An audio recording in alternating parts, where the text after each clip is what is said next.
Hey guys, like I said earlier, I am back. I am here with a live stream. That's right, a live stream follow up on today's announcement on MLP G5. It was officially announced today during the Hasbro investment call or conference video presentation, if you will. Kind of think along the lines of what Disney did last year with their Disney investors call or investors conference thing that everybody got to view. Something similar, not as major or big as Disney's. I don't think Hasbro could ever really pull that off. No offense, but basically on the same, but basically in the same kind of scenario. Basically, almost as similar, not as elaborate kind of setup, but very similar setup as what we saw with with Disney last year when they did their thing. So anyway, anyway, yeah, like I said, this is a follow up. This is the second live stream actually I did today. The other one was, of course, on what's going on with both the California and New York governors, and what they'll be facing, what they're in store for down the line. So yeah, this is like I said, this is not the first time. This is not the first live stream I've done, but it is one of the well, basically it's just one of the two. Actually, let's put it that way. It's one of the two that I'm doing today. But yeah, welcome guys to this live stream, if you will. Well, we're gonna do follow up on and hello, Rivi Slates. Nice to see you in the live stream. Super chats are open if you guys want to donate. It's up to you. Super chats are open if you want to donate. That's up to you. I mean, I know there's a lot of people that when they do super chats for people like there are people I follow like Alex Hicks, just Alex, or John Campia, or Solomon Store, or even the Semi Perfect Podcast. That sometimes I'll donate some money, and I'll see some people donate ridiculous amounts because they feel like they feel like basically supporting the channel that they're watching, support the content that person is providing. So anyway, though, that's my thing. Is it's up to you if you guys want to do that, and we'll just go from there. But anyway, like I said, coming on here with a live stream, if you will, kind of like I said, doing a follow up to today's announcements. And today's announcements, guys, were, and I do apologize if there's any bit of an interruption. I don't know. Sometimes the stream goes off, connection gets disconnected. I don't know if it's because somebody's doing something outside or it's just the load up. I noticed that when it goes off, it's mostly when I use Microsoft Edge and not Google Chrome. So it's kind of weird. But yeah, just wanted to come on here and do a bit of a, like I said, a bit of a follow up to to the videos that I did, to the video I did earlier today, talking about, of course, Generation 5, which has been, like I said, officially confirmed as of today.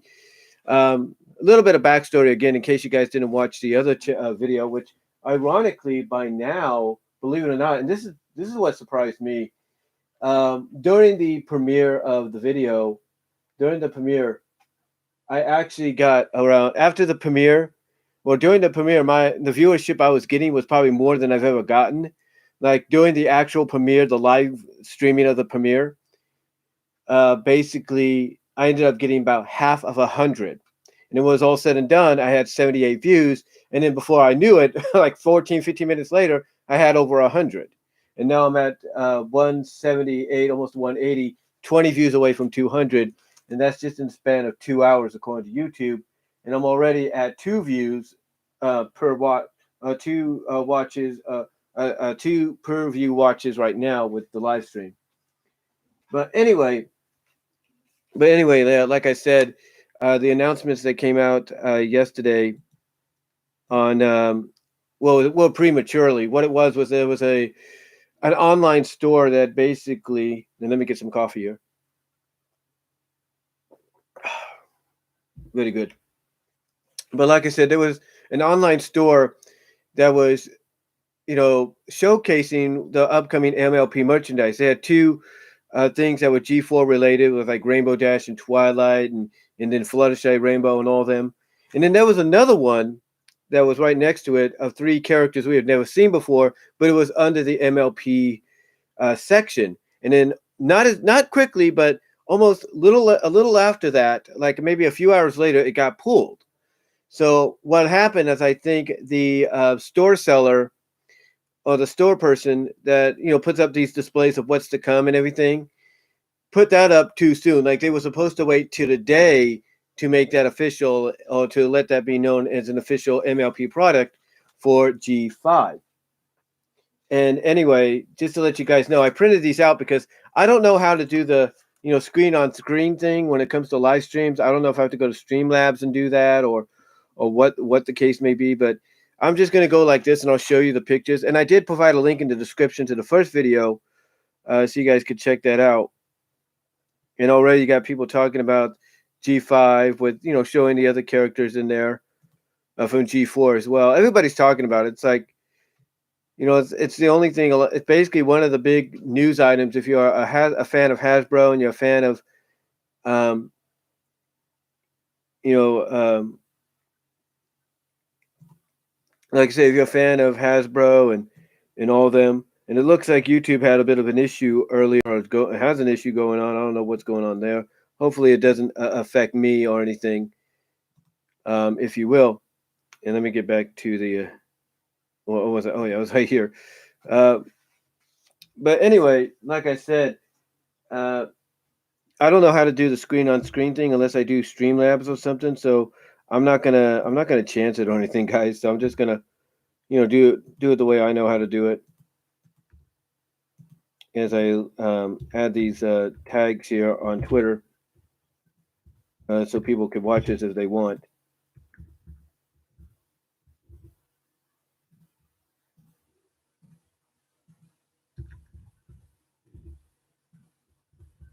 Hold on.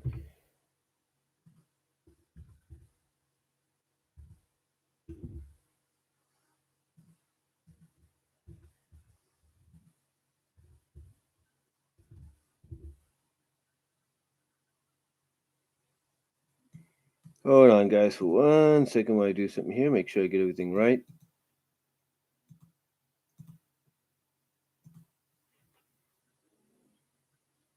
But yeah, like I said, it's been one of the news items a lot of people have been talking about, especially if you're a fan of MLP.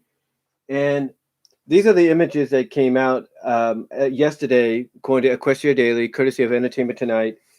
This is our main character. This is Sunny Star Scout, I think. Sunny Star Scout, I believe.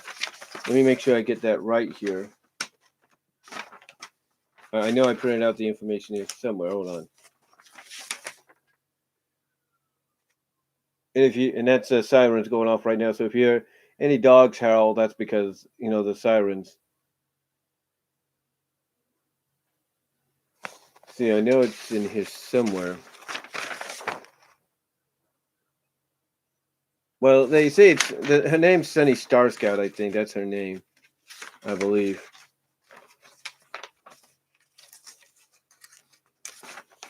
Yeah, I think it's Sunny Star Scout, I believe. So, but yeah, she's our main character. The other character we get introduced to is the unicorn. Her name is Izzy or Iggy. Izzy, I think. And then we have a male character as well. We don't know what his name is, but it's just by the animated GIF they gave us, the little animated teaser, for the movie, for what they're going to look like in the movie. It definitely seems that he and Sunny are romantically linked, or could be romantically involved, or will be. So that's interesting too, because we always knew that romance was teased about in Friendship is Magic. I mean, take Sparity for example, which is short for Spike and Rarity, as well as Fluttercord, which is short for Fluttershy Discord, and the bunch cheese cheese pie, cheese sandwich, Pinkie Pie. It was always Big Mac, Sugar Bell. There was always romance in there, but it wasn't like a main focal point. It was not like, oh well, we got to put the characters in a romantic setting. so that people can relate and stuff like that. It wasn't something along those lines or anything, but it was there. They did acknowledge it. They didn't shy away from it. I'll put it that way. They did not shy away, which I thought was good on their part, because it's like if you shy away from that, then what's the point of putting it, alluding to it, or putting it in the series like you did. It doesn't make any sense. Anyway, though,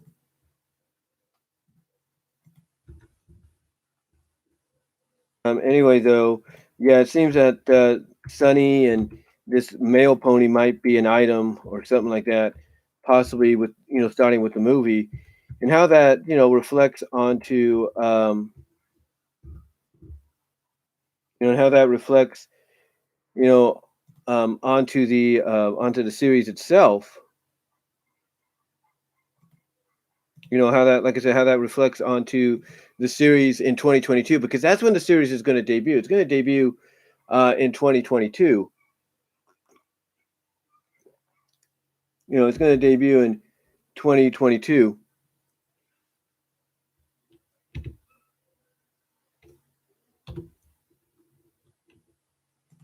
You got to wonder if there is a romantic involvement between Sunny and this character. How are they going to work around it? Like, are they going to dedicate some episodes to it, or are they just going to like do what they've done with some romances and Friendship is Magic, and just like maybe hint at something there, but then move on? I mean, a good example of hinting at something there and then maybe playing around with it at times, acknowledging and kind of not acknowledging it, in a show based off a movie or basically taking place after a movie, has to be the All Dogs Go to Heaven series. We all know that at the end of All Dogs Go to Heaven 2, Charlie and Sasha got together, but in the series that follows it, it's basically like they have an on and off relationship. Like it gets acknowledged, touched upon, but then it doesn't get acknowledged and touched upon. And that's kind of interesting, if you will. That's kind of interesting on how they do that. But yeah, it's like it gets touched upon, it doesn't get touched upon on, and I'm wondering if maybe they might do that with Sonny and this potential male character, if he is the love interest of her in the movie and going forward. You have to wonder. Now we know we're not just getting, Sonny, we're not just getting Izzy and this male character. We're also getting this Palomima, this kind of Pegasus character that has I guess clouds for wings, and I think she has a crown or something. I'm not really sure, but yeah, it seems she's going to be involved, and apparently there is hints that there's going to be more characters, you know, showing up as well. So it's going to be interesting to see exactly how many main characters, if you get my drift, that we're going to have for the series, because we know that with Friendship is Magic we had the main six, the main seven, the main eight, if you will, depending on how you look at it. I mean, main six being Twilight, Applejack, Rainbow Dash, Fluttershy, Pinkie Pie, and Rarity. Main seven, you add Spike to the equation. Main eight, you add Starlight. So it really makes you wonder exactly who is our main core going to be. Is it going to be these three ponies, or these three or four ponies? Is that going to be our main core? Is it going to be another group of six? We don't know. And it looks like Dr. Wolf just did a video on it. I'll check that out in a little bit after I do this. But yeah, it really makes you wonder. Um,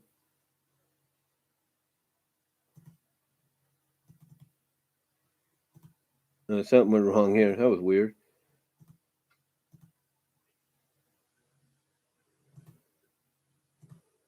Maybe I already did the pony fist.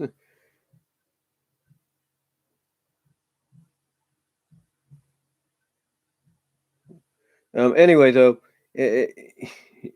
like I said, Dr. Wolf's currently doing just uploaded a video as well. But yeah, it makes you wonder. Again, we don't know exact. Now, here's the thing: we don't know what the name of the character is.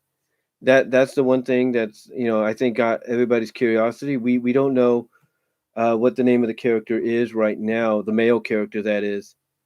And hello, Z Tails 327. Nice to see you here. And again, Ravi Slates. Nice to see you in this live chat. Um, let me see if I can get the name here.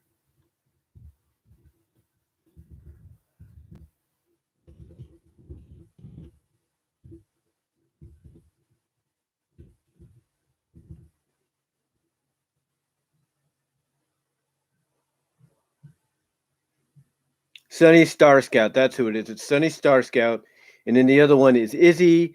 And again, we have a male character in there, but we don't know who he is yet. And we do have another character coming in as well. It's a Pegasus with, um, with wings. I think it's wings. The wings. Basically clouds made of wings or something like that. That's what I'm looking at. As I to She has a little bit of a kind of like a. Actually, I'm looking at it right now. Let's see. They show if I can get back to it.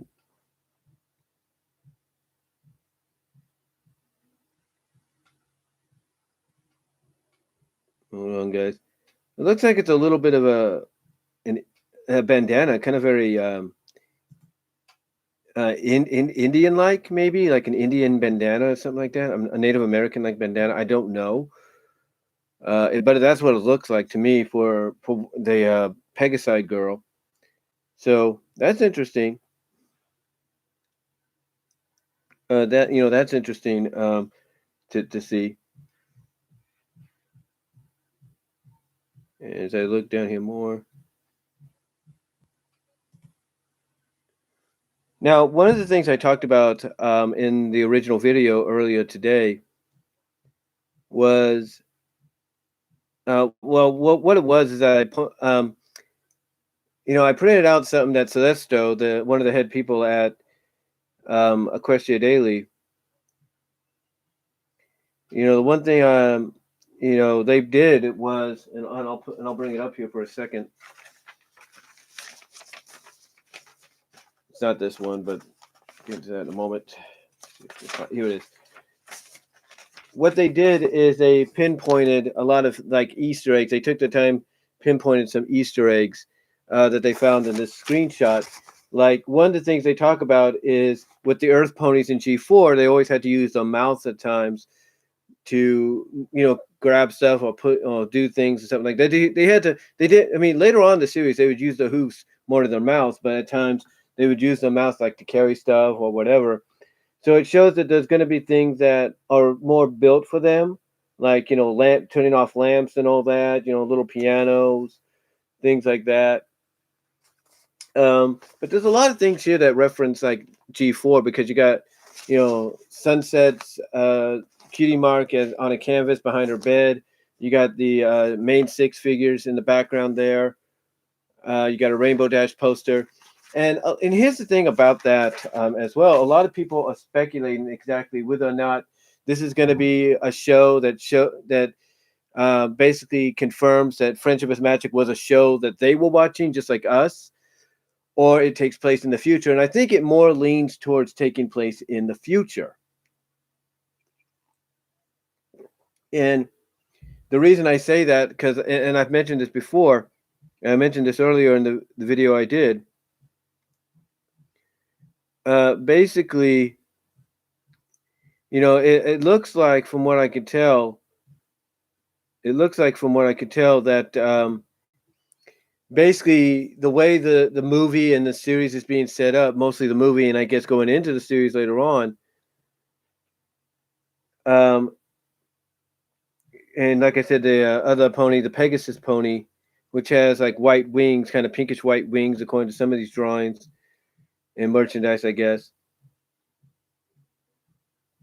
Basically, she has like a little headband around here with some feathers.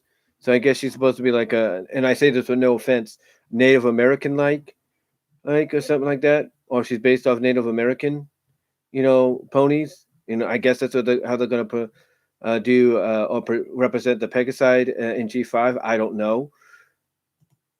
But anyway, though, like I said, the way this is being done, and like and as I mentioned in the video earlier, the way this is being done is basically um, it seems like, in my opinion, that they're going down a route that we've seen in shows before. You know, for example, I remember watching Beast Wars, which was, part of Transformers. And at first we thought, okay, it's its own separate thing, right? There's no connections, whatever. As the show progressed and we got into the later seasons, like later on season 2 into season 3 and all that, we found out there was a connection to G5 because Beast Wars, even though the characters are descendants of the Autobots and the Decepticons, basically we find out along with them that one of the space bridges that they went through, pursuing each other, was a time space bridge, was like a time warp bridge that sent them, into Earth, or sent them to Earth, in the time frame around the same time, I should say, a little before or a little around the time that the Generation 1 Autobots and Decepticons crashed on Earth, on the Ark. Basically it's around that time frame. And again, we find this out later on, in season 2, I believe, when they discover the Ark, and you see the descendant of Megatron, who took on the same namesake, I guess out of tribute, is flying around inside the Ark, and you see all the Autobots and Decepticons, in stasis, in in stasis lock, if you will. And again, when that moment came up, a lot of us were like, "Whoa!" So this is part of Generation One, or this is continuing Generation One, but it takes place. But these characters are from the future that got stuck in the past, which is like I said, is really crazy and interesting. But that's what it was. That's what it was. Basically, it was like these were future characters that got trapped in the past, and now they have to find a way back. And during their time in the past, in the prehistoric age, they find out that basically, they're basically the what's the one I'm looking for? you know they find out that that the world that they crashed in is not only Earth, but it's the same prehistoric Earth at the same time. Like I said, that the descendants, the Decepticons and the Autobots, crashed there on the Ark. And then, like I said, we get into that second season, and that moment there blew us away, blew us a lot of us away. And I'm getting that vibe here somewhat with Generation 5. A lot of people can assume that it takes place, you know, um, you know, it takes place in a world where Friendship is Magic is, a regular show, and it's a show that we've all seen and all that. But the way I look at it, honestly, guys, and well, what I'm trying to say is the way I look at it is the same way a lot of people look at it, and they would agree in looking at it, is basically, um, it takes place in the future mainly. It's in the same, because here's what they came out with, what they said, and even the synopsis says this. It takes place in Equestria.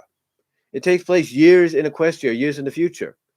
And the way this screenshot of Sunny Starscout, is showing, it takes place probably in a time period that's like the equivalent of our time, like 2021, whatever the case may be. And basically, because she lives in this more modern setup of Equestria, thousands and probably thousands, if not millions of years, maybe over, well, I wouldn't say millions, but I'd say thousands of years have passed, or hundreds to thousands of years have passed. And all of the things that the main group accomplished, the main six, the main seven, the main eight, and their allies and friends accomplished, is now looked at as myth and legend. That's the vibe I'm getting. That's the vibe I'm getting. That basically, everything's of myth and legend, which is why obviously there's a divide once again between the pony races. that they forgot that basically as time as the years and the centuries have gone on, they forgot about who gave them that, who helped kind of rein in or return that harmony they once had. So so yeah, it's going to be so yeah, I get it's not what I'm trying to say is I've got a feeling we're going to have something really intriguing on our hands here from a storyline perspective, because I'm sure in the movie we're going to find out that you know maybe there was a misunderstanding, because that's the one thing My Little Pony Friendship is Magic has done is one of the things that helps solve the problem is a misunderstanding. But I also think that what we could probably also get here, what I also think we're going to probably get here is, they're going to find out that so much time has passed, so many years, centuries, decades have passed on, that what was looked at as truth and reality and historic is now looked at as myth and legend. And I think that's an interesting concept to go down, because to me, when shows do that, when shows, whether the live action shows or animated shows, when stories in general do that, it makes it more intriguing. It keeps you invested, because what you want to do is you want to see exactly how they figure out, how they figure out the main characters. That is, how they figure out a way to prove that what happened in the past, is is real, or was real. It was true. It's true that it was fact. It was a historic fact. It's historic truth. You know, it gets you wondering it gets you kind of wanting to see how they, get to that point. They get to that moment, if you will, in the series. And I can't, honestly, again, like I said, I cannot wait to see how they do that, because you got, obviously, like I said, you got our main character here, which is Sunny Star Scout. You got her unicorn friend Izzy, who looks like she's going to be fun loving. It's like Izzy, to me, is going to be like the Pinkie Pie, if you will, of the group. I've got a feeling she's going to be like the fun loving, good hearted, um, at times goofy character, but goofy like character. So basically, like I said, I think she's going to fill that Pinkie Pie role of the for the show. That's what I think she's going to do. Um, so again, it's going to be fun. It's going to be interesting to see exactly, how they approach a lot of what the show is about, and or not approach what the show is about, but basically how they approach, you know, from a story perspective, how they approach explaining how possibly, and again, this is just mere speculation on my part, guys, just like a lot of us, but explaining how maybe the current Equestria, the current citizens of Equestria, forgot about the elements of harmony and friendship, and basically who helped set that up. So, so to me, I'm definitely, like I said, I'm definitely willing to give this a chance. I mean, it looks good. I mean, everybody has said that the animation, when you look at it, is a blending of G4 and G1 just by the setup. It does favor G4, Friendship is Magic, more so than anything. And I like that. I really do. I mean, we basically, I think one thing a lot of people pointed out is we basically got a taste of this. We got a taste of this with the Hello Pinkie Pie shorts. So, if those Hello Pinkie Pie shorts were an example of what we were going to get here, because there was word going around that Rainbow Road Trip with its animation and the Pinkie Pie shorts were just, an example, just an appetizer of what, Generation 5 is going to look like in a similar style. Then I think honestly we're in good hands. I think we're in good hands, or in Pony turns, good hoops, if you know what I mean. I think the show is. I think we're, the fan base. I think we're in good hands. We're in good hoops. Um, with the direction that the show is going to be going, and I can't wait to see, what's in store. And I know I'm being repetitive when I say that, but it's true. I can't wait to see what's in store here. Um, but like I said, the vibe I'm getting from this, from a story perspective, and just from a synopsis story perspective, as well as a image perspective here with Sunny, and then of course later on Sunny and Izzy, along with two royal guards, who basically, when you look at the royal guards, they are what I'm trying to get at here. What I'm trying to say is these royal guards, when you look at them, are very identical, basically designed a similar way as the royal guards in Friendship is Magic. Now, what's interesting is somebody zoomed in on this pony, and I don't know if they noticed something in the eyes there, or maybe they were just playing around. But basically, somebody was zooming in on it on one of the Facebook group pages here, and they were like, "Princess Twilight, is that you?" Because they, I guess, zooming in, taking a closer look at this pony's eyes, they probably saw what looked like another pony's reflection, and they're wondering if maybe that's Twilight. And again, as I said in the first video, I think there's a good chance that we might see Twilight, if not maybe. Now that I think of it, maybe the main seven in the show down the line, not just the movie, but the show, because you want to make sure that people understand this is in the same continuity, if you will, or same, well, yeah, basically same world, same continuity, but thousands of years later. And if Twilight is in the same veins as Celestia and Luna, as being an alicorn and thus being immortal, who's to say she's not around? As well as the fact that who's to say, as I speculated at one point, that she didn't, cast a spell on her friends and make them immortal so that they would be together for thousands of years.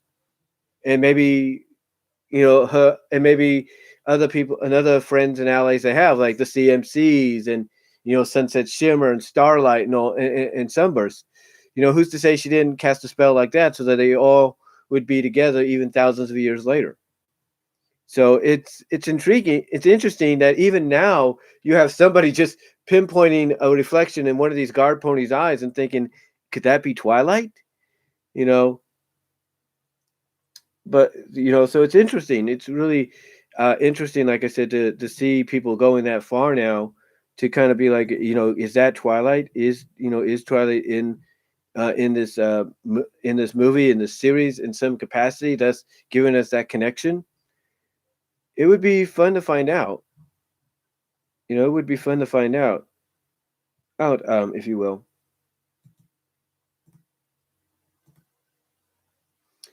Uh, but yeah, the so far, like I said earlier, it looks really good. I've got nothing bad to say about it. Um, I think I think we're gonna have a great series on our hands. I really do. I think we're gonna have a good move, a decent.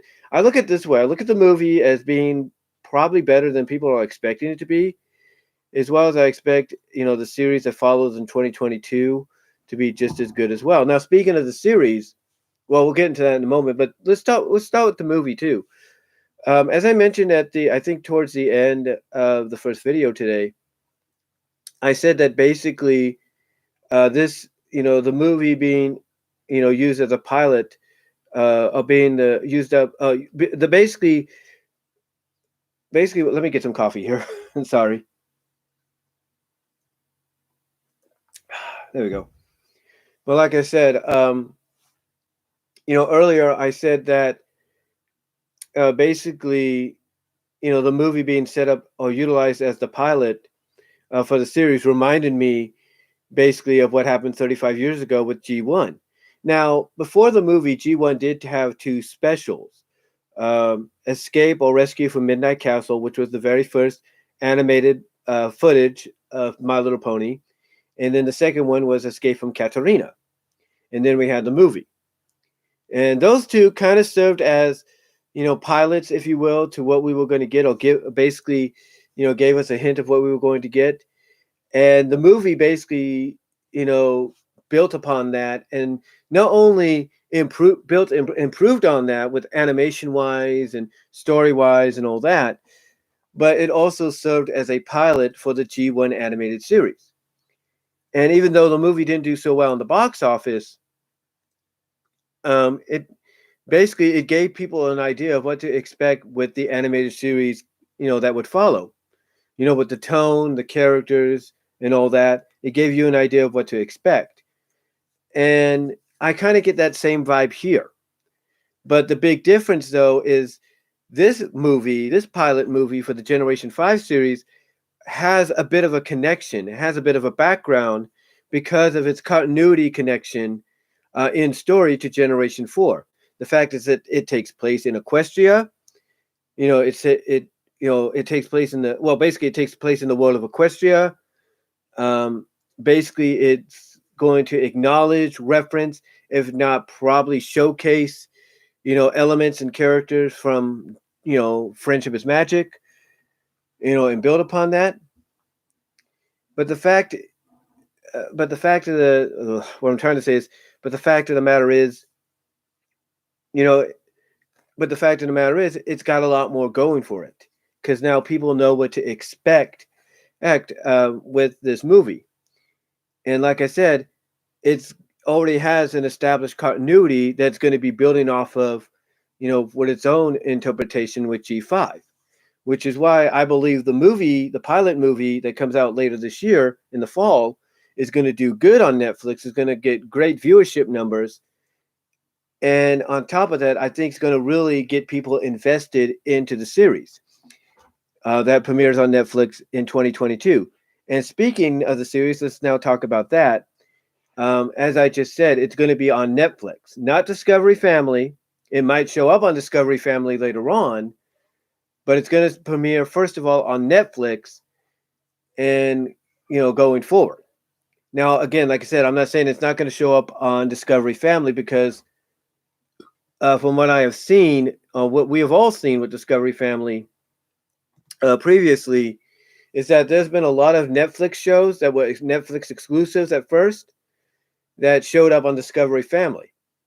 And I think a lot of us would pretty much know what shows those were. Like, I can recall several times just tuning in Discovery Family and being like, well, wait a minute. I thought that show was a Netflix show. What's it doing on Discovery Family? So, so yeah, so seeing some of those shows that we thought were, Netflix exclusives at first showing up on Discovery Family, still under the Netflix original presentation banner, kind of tells me that the ponies of G5 will show up on Discovery Family, but not as yet. I think what's going to happen is Netflix is going to let the series run its course for a couple of months, and then or for several months, and then it's going to show up on Discovery Family when I would assume the first season is over. Now, speaking of the episodes, speaking of the series itself being on Netflix, I know one thing that a lot of people are probably already thinking is Netflix is going to do to the My Little that Netflix basically what they're going to do is the same. What they're going to do with the MLPG5 series is the same thing they've done with all these animated licensed series that they've, premiered on the streaming service as exclusives, and that's basically dump all the episodes at once, thus people can binge watch it, at any time. Maybe all at once or just sporadically throughout the week or whatever, 2 or 3 times a day, 2 or 3 episodes a day, stuff like that. And that is a possibility. That is definitely a possibility of happening. But honestly, I don't think it's going to. I don't think that's going to happen because there is word going around, and I'm sure you have heard about this,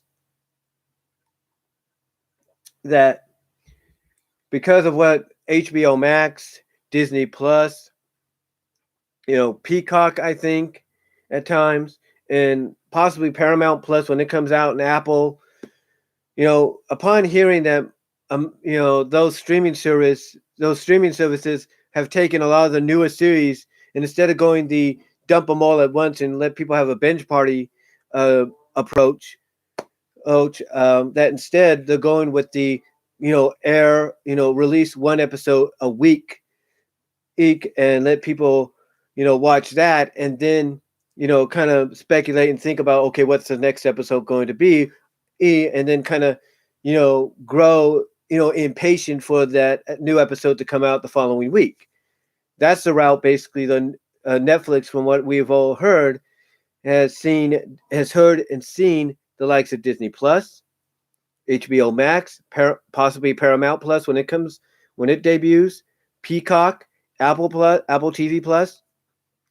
That's basically, Hulu, at times, that's the approach that a lot of these streaming services as of recently have been taking, to really get people invested in the service. They're basically going back, kind of going back in a more of a nostalgic direction by dumping the episodes 1 week at a time, not all at once.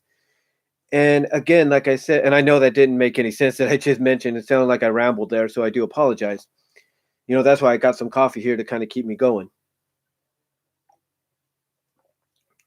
But anyway, like I said, um, you see all these streaming services going that nostalgic route by basically taking an episode and dumping an episode onto the service one a week instead of binging them, instead of dropping them all at once. And like I said, letting people have a big old binge party, watch the episodes, watch 1 or 2 or 3 episodes a day and whatever kind of direction. And they're doing this and the reason they're doing this is because it gets people more invested in their series. It gets them more invested, or not in the series. Well, yeah, it gets them more invested in the series and wondering what's to come in the next episode. But it also gets them invested in keeping the service, keeping the streaming service, as part of the plan. Basically, keeping the streaming service for as long as they want. Like, in other words, if, let's say, you do a trial period with a streaming service and you see a series that you get intrigued by, you watch the first episode and you want to see more, and then you find out that series is going to do 1 episode a week, then you're going to basically say, okay, I want to continue my service. That's why they're doing it. And what this has to do with My Little Pony Generation 5, like I said, before I kind of went off there in a little bit of a ramble-ish kind of tone, I do apologize. What this has to do with Generation 5 is mainly the fact that, again, like I said, what I was trying to say before I, like I said, went off on that ramble-ish rant there, or discussion, kind of off topic, if you will, almost. Basically, what this has to do with My Little Pony Generation 5 is, as I was trying to say, a lot of people are assuming that, are probably already going to be assuming, if not already, that since it's going to be on Netflix in 2022, Netflix is going to do the same thing that they've done with all the other licensed shows that debuted on the service, and that's just dump all the episodes at once, or a certain amount of episodes, for the time being, before maybe doing another season with the other, or until they get ready to do a second season, if you will, and taking the other episodes and dumping them as well for that second season, or whatever the case may be. And that's and as I was trying to say, that's a possibility.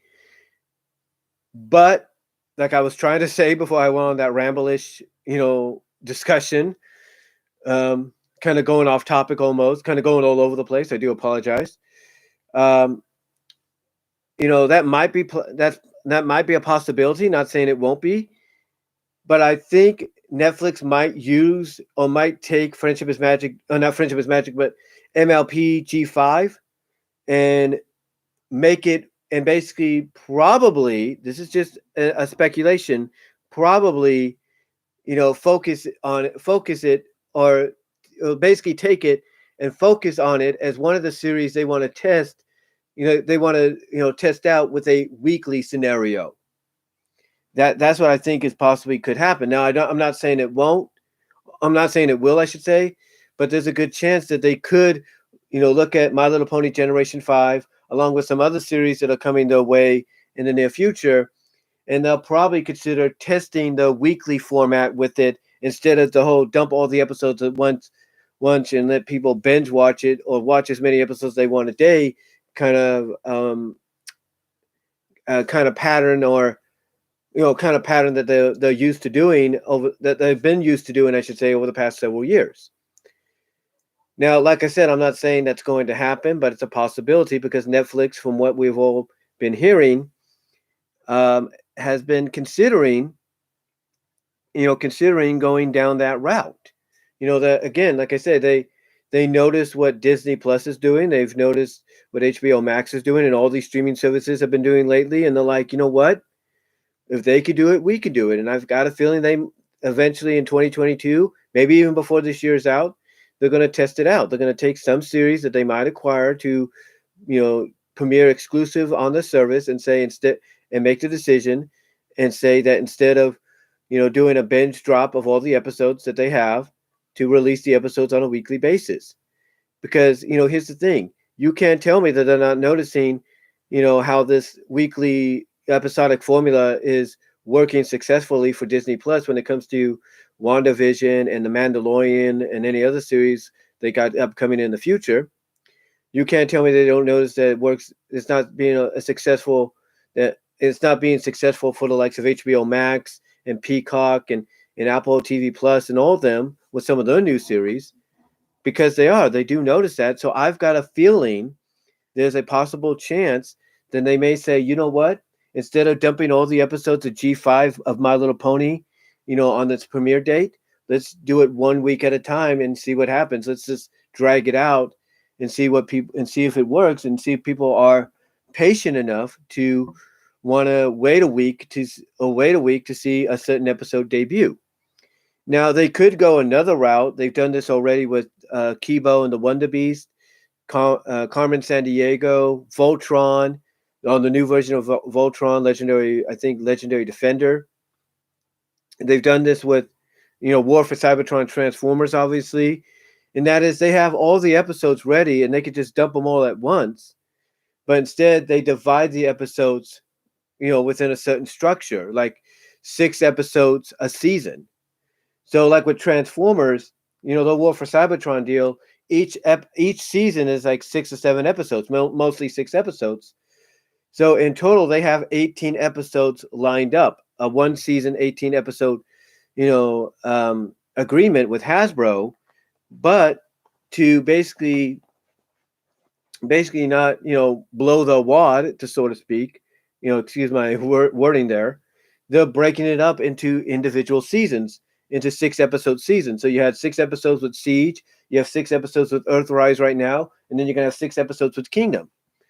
And the same with Kibo and the Wonder Beast. You had 6 episodes each there, or a certain amount of episodes for each season there. And and it works. Carmen Sandiego had the same stuff. Kid Cosmic is probably going to have the same thing. So it works if they go that route. And that's another potential direction they could go in. So let's say they get, let's say, what is it, 26 episodes, ordered, or six. I would say, okay, let's say on average they get about 26 or 20. Let's say they get 24 episodes each. Instead of dumping them all at once, dumping all 24 episodes, instead they could go like, okay, let's take 6 episodes, make that season 1. Let's take 6 episodes, let's make that season 2. Let's take 6 episodes, let's make that season 3. Let's take the remaining 6, let's make that season 4. And it could work. People could still binge it. They could still binge watch them. But then when they get to that last episode, and whatever cliffhanger they give you, if they do, it makes you want to, crave for more. It makes you want to basically, crave for more. It makes you want to, demand more. You're going to want more out of it. You're going to want to wonder, okay, what happens next? I can't, or it's going to make you, come out and say, I can't wait much longer. Or when is the release date for the next 6 episodes? Stuff like that. They could do that too. So I could see it going one or two ways. I don't see all the episodes for the entire first season. If they're, depending on how many seasons it gets, I don't see all the episodes being dumped at once. I don't see that. What I do see Netflix doing, excuse me there, but what I do see Netflix doing is I see them basically, and this is just my opinion, I see them basically going one or two routes. Um, I see them. I see them basically. Well, honestly, like I said, well, I'm trying to come up with what I could say here, but I think with they got one or two ways they could do this. If they only have 12 or 13 episodes ordered for right now, I could see them splitting that up into 2 seasons. I could see 6 episodes or 7 episodes for season one and 6 or 7 episodes for season two. I could see that. But if they have like let's say 26 or 24 episodes, lined up or ordered for the series, then I could see them breaking that up into four individual seasons. But what I was trying to say is, besides seeing them do that, I could also see them testing the weekly episodic format that they've been rumored to consider doing with a lot of the series that they have on order that is expected to debut on the service. So I can definitely see the My Little Pony Generation 5 series being one of those series that they potentially could go the weekly route with, or they could do the seasonal, 6 episodes, 7 episodes, or 6 episodes a season route with.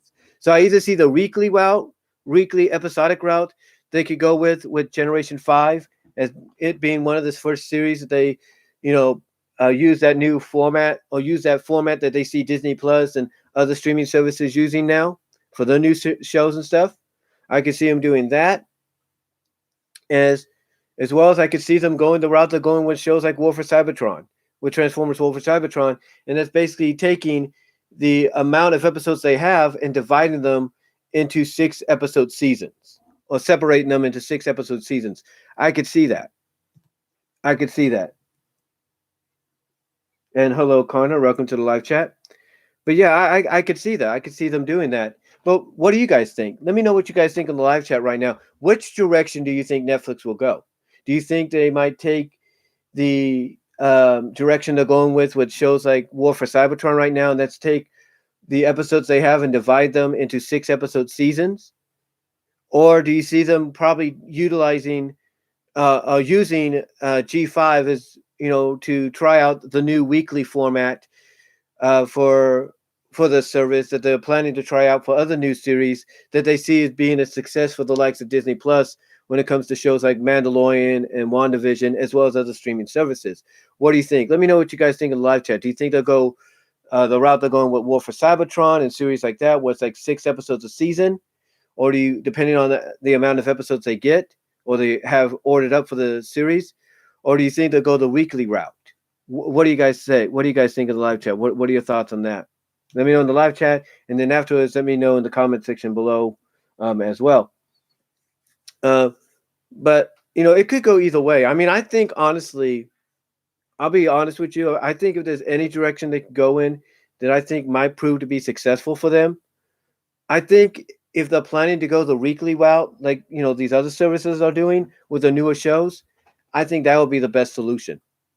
I think that would be the best solution because basically, if the series is as good as what people are hoping it could be, especially based off this animation that was seen, with the characters, getting this example of what we could potentially get, um, then I think, like I said, the weekly route, the weekly direction is probably the best direction for them to go because you have fans in anticipating, okay, what's the next episode going to be like, or what's next, or what are they going to, what adventures are they going to get in next week?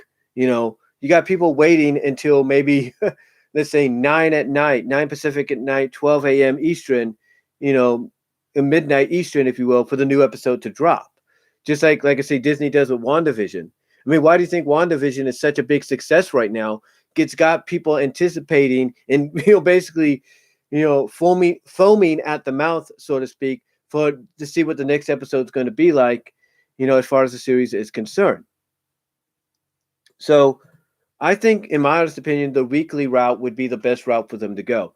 I'm not now nothing against if they decide, okay, they have 24 episodes ordered for the series and they want to divide it into 4 6 episode seasons. Nothing against that. That's just as good as well. Well, because if it's a rainy day or cold day or whatever, and you got nothing else to do, you could just sit back and binge watch all 6 episodes. And maybe if you have a YouTube account or something like that, like I do, you can come on here and say, hey everybody, here's what I thought of the first 6 episodes of the first first six episode season of the potential 4 seasons we're going to get, and you can give an overall review of that first 6 episode season, and that could work too.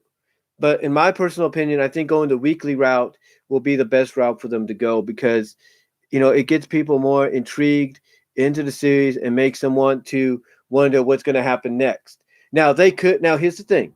People could go the weekly route or the daily route even if Netflix decides to drop all the episodes, in a six, 6 episode seasonal, move like they've done with things like War for Cybertron.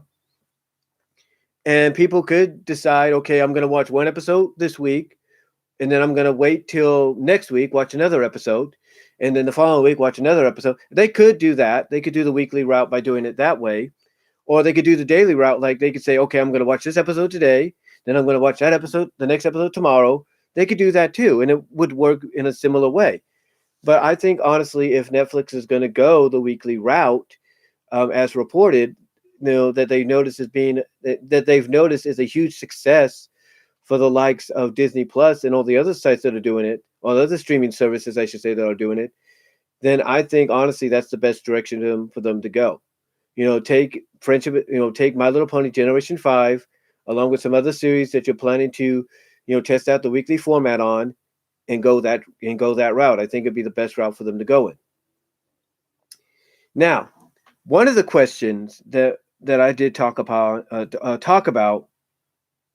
one of the questions that I did talk about and touch upon, especially towards the end, kind of throughout the early to mid portion of the first video today, and as well as towards the end, is are these ponies descendants? Because you have to really wonder, is there any connection to possibly any characters we saw in Friendship is Magic?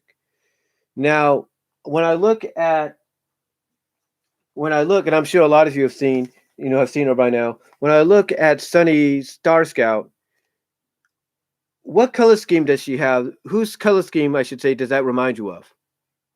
Scootaloo, right? It reminds you of Scootaloo. So I look at that, and then I look at the hoofs having a little bit of a grayish white tone to them, and I'm wondering, is she a descendant of Scootaloo? And did Scootaloo and perhaps Rumble get together? Because I don't know if it was implied or teased in Marks and Recreation. I got to go back and watch it. But But when I Google it, and I Google Scootaloo and Rumble, there's a lot of stuff that comes up on that, and I'm wondering if maybe they kind of teased something like, Rumble could be the person that Scootaloo ends up with, because his brother Thunderlane, I think, is a Wonderbolt, and Scootaloo's big sister, if you will, Rainbow Dash, is a Wonderbolt as well. So you have to wonder if maybe, that allowed Scootaloo and Rumble to get together, and the offspring, through generations later, gave us Sunny Star Scout. Has to make you wonder that. So again, it makes you wonder exactly if perhaps she's a descendant of them. Another character, of course, is our male protagonist, the male member of the group. And, I've thought to myself, is he a descendant of Applejack? It makes you wonder. I'm not saying that he is, but it would probably play into it a little bit. I mean, he has a little bit of Rainbow Dash ego, so he might be a descendant of Rainbow Dash, but he's an Earth pony. He's an Earth pony as far as I know. So it makes you wonder if perhaps, he's a descendant of Applejack and Apple Bloom.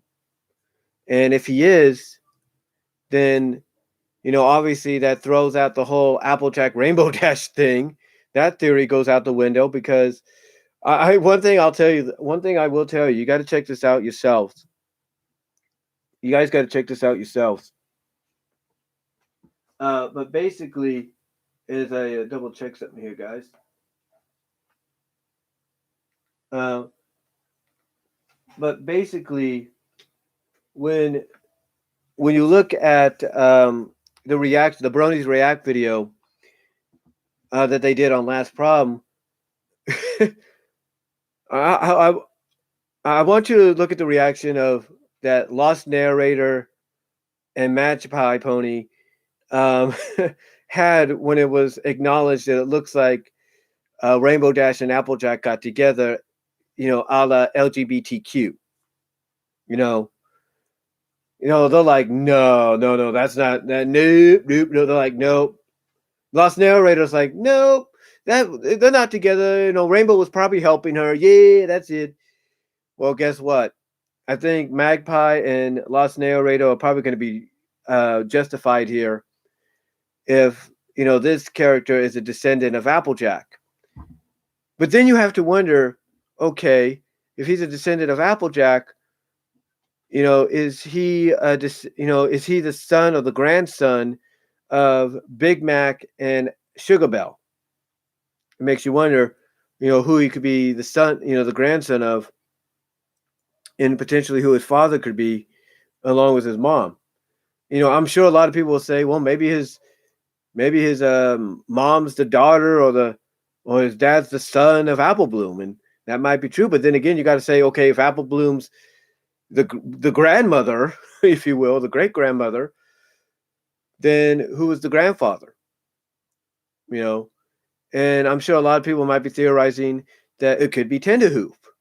Well, not Tenderhoof, but it could be Taps. That Taps pony that Apple Bloom befriended in that one episode. It could be him. And that might be. So maybe Taps and Apple Bloom got together. Who knows?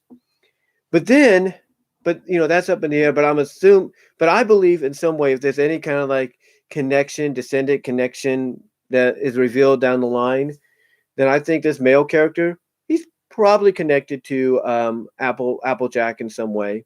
He's a descendant. I truly believe that. It's mere speculation, but I feel that might be the case. He might even be a descendant of Fluttershy. Who knows? But Fluttershy is a Pegaside, so that kind of gets ruled out. But we'll have to see. But I'm more than certain that if they were to acknowledge that these main characters that we're getting now are descendants of our main 6, main 7, main 8 characters, then I have to say that he's probably a descendant of Applejack in some capacity. I do. And heck, maybe maybe his father is Spike. Who knows? Maybe Applejack and Spike got together, but then you're thinking, well, wait a minute. Applejack looked freaking old. There's no way she was going to have kids at that age. Uh, maybe it was Spike and Apple Bloom. We don't know. But again, I'm still pretty certain that it was Taps and Apple Bloom that got together, and I'm certain that this character might be a descendant of Applejack and Apple Bloom because of that. Again, mere speculation. I could be totally wrong, but mere speculation on my part. But now we have this Palomina pony as well, this Pegasi pony with the cloud wings, and you have to wonder, who is she a descendant of? Who is she? Who is she basically? Maybe the grand filly of. And I would have to say that I think, honestly, here's my speculation. I think this Palomia, this Pegasi pony that we're going to get, I think she might be, get this, I think she might be a descendant of Vapor Trail. Let me look this up here just to make sure. Vapor Wonder Bolt.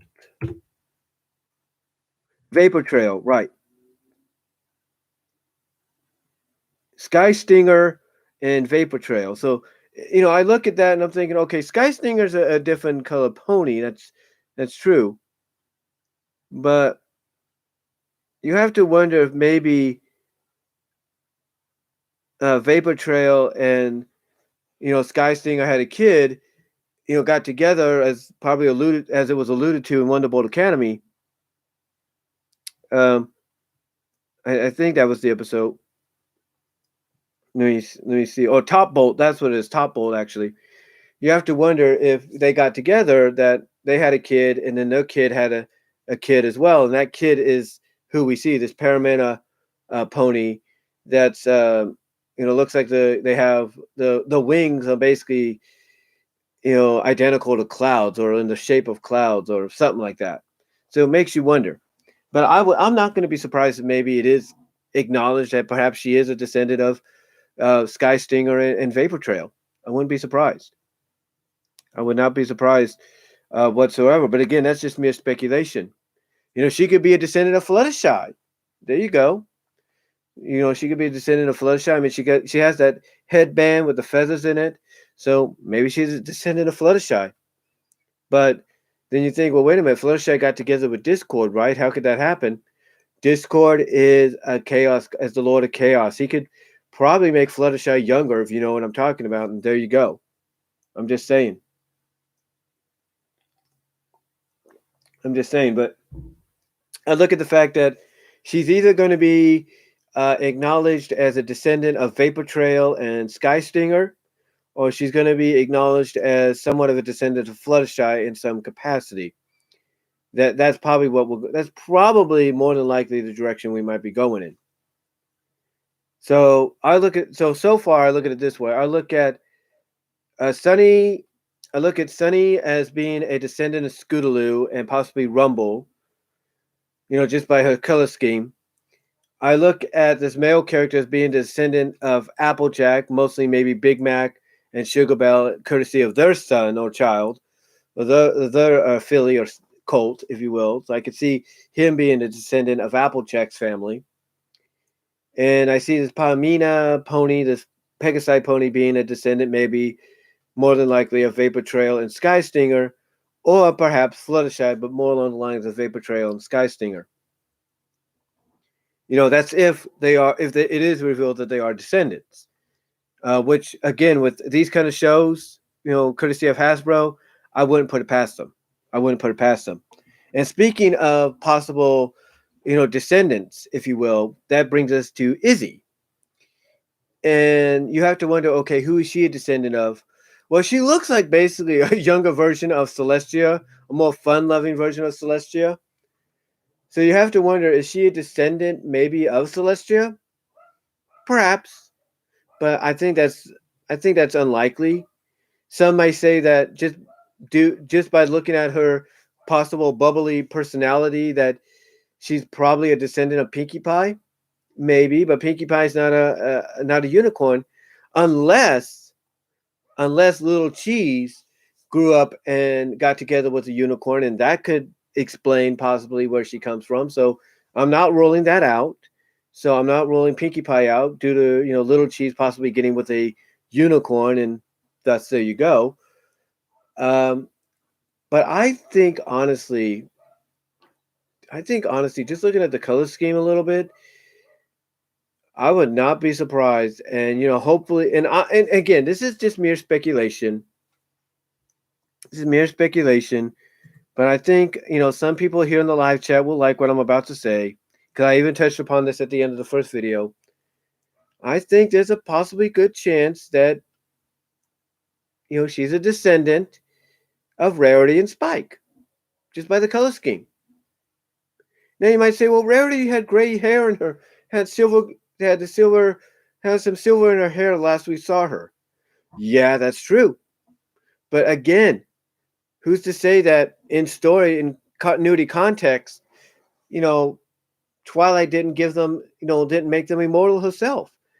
And by making them immortal like her, she didn't de-age them to a point that they were basically back to the way we were used to seeing them. Like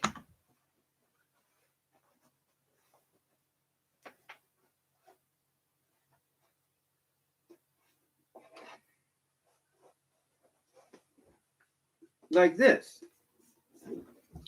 Who's to say, she didn't do a spell that made them immortal, and basically by making them immortal, along with maybe the siblings like the CMCs and some of the friends like Starlight and Sunburst and all them, who's to say it didn't revert their age? And thus we got Rarity back like this. I'm just saying. It's a possibility.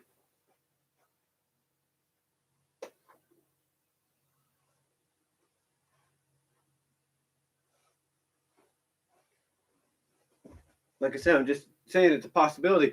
Again, it's all mere speculation on my part.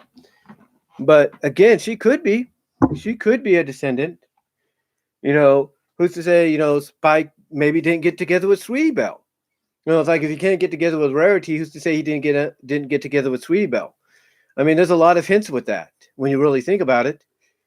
I mean, the fact that he dances with Sweetie Belle at the end of Canterlot Wedding in that photograph montage, the fact that he dances with her in the first episode of season 7, you know, who's to say maybe he didn't get together with Sweetie Belle and thus, Izzy is a descendant of them.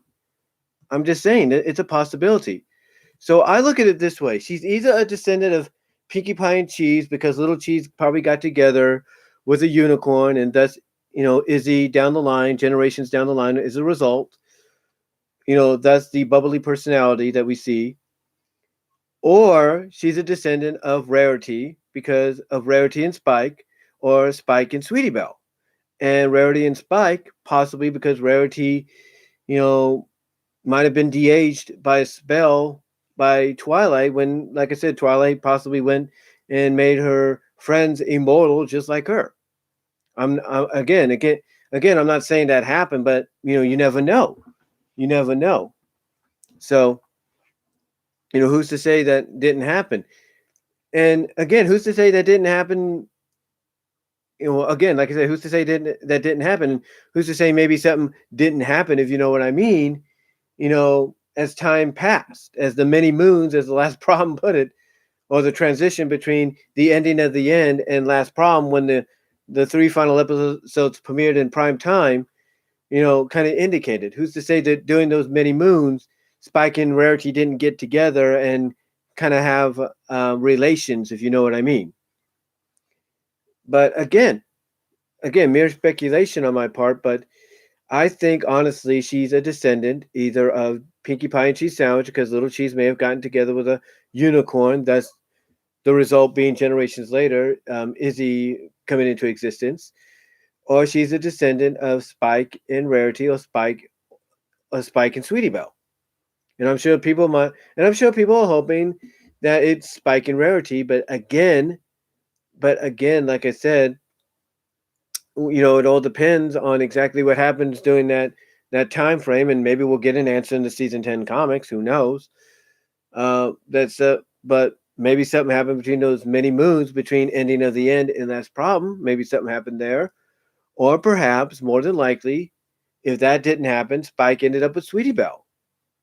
Again, I'm not saying that occurred, but I'm not saying that happened either way, but I believe honestly, full out, that if there's any kind of descendant storyline thrown into the series when it premieres, maybe even in the movie, that I believe it's going to be revealed that Izzy is a descendant of Rarity and Spike, or Sweetie Belle and Spike.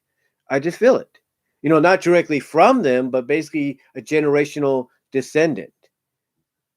It's a possibility. It's a possibility.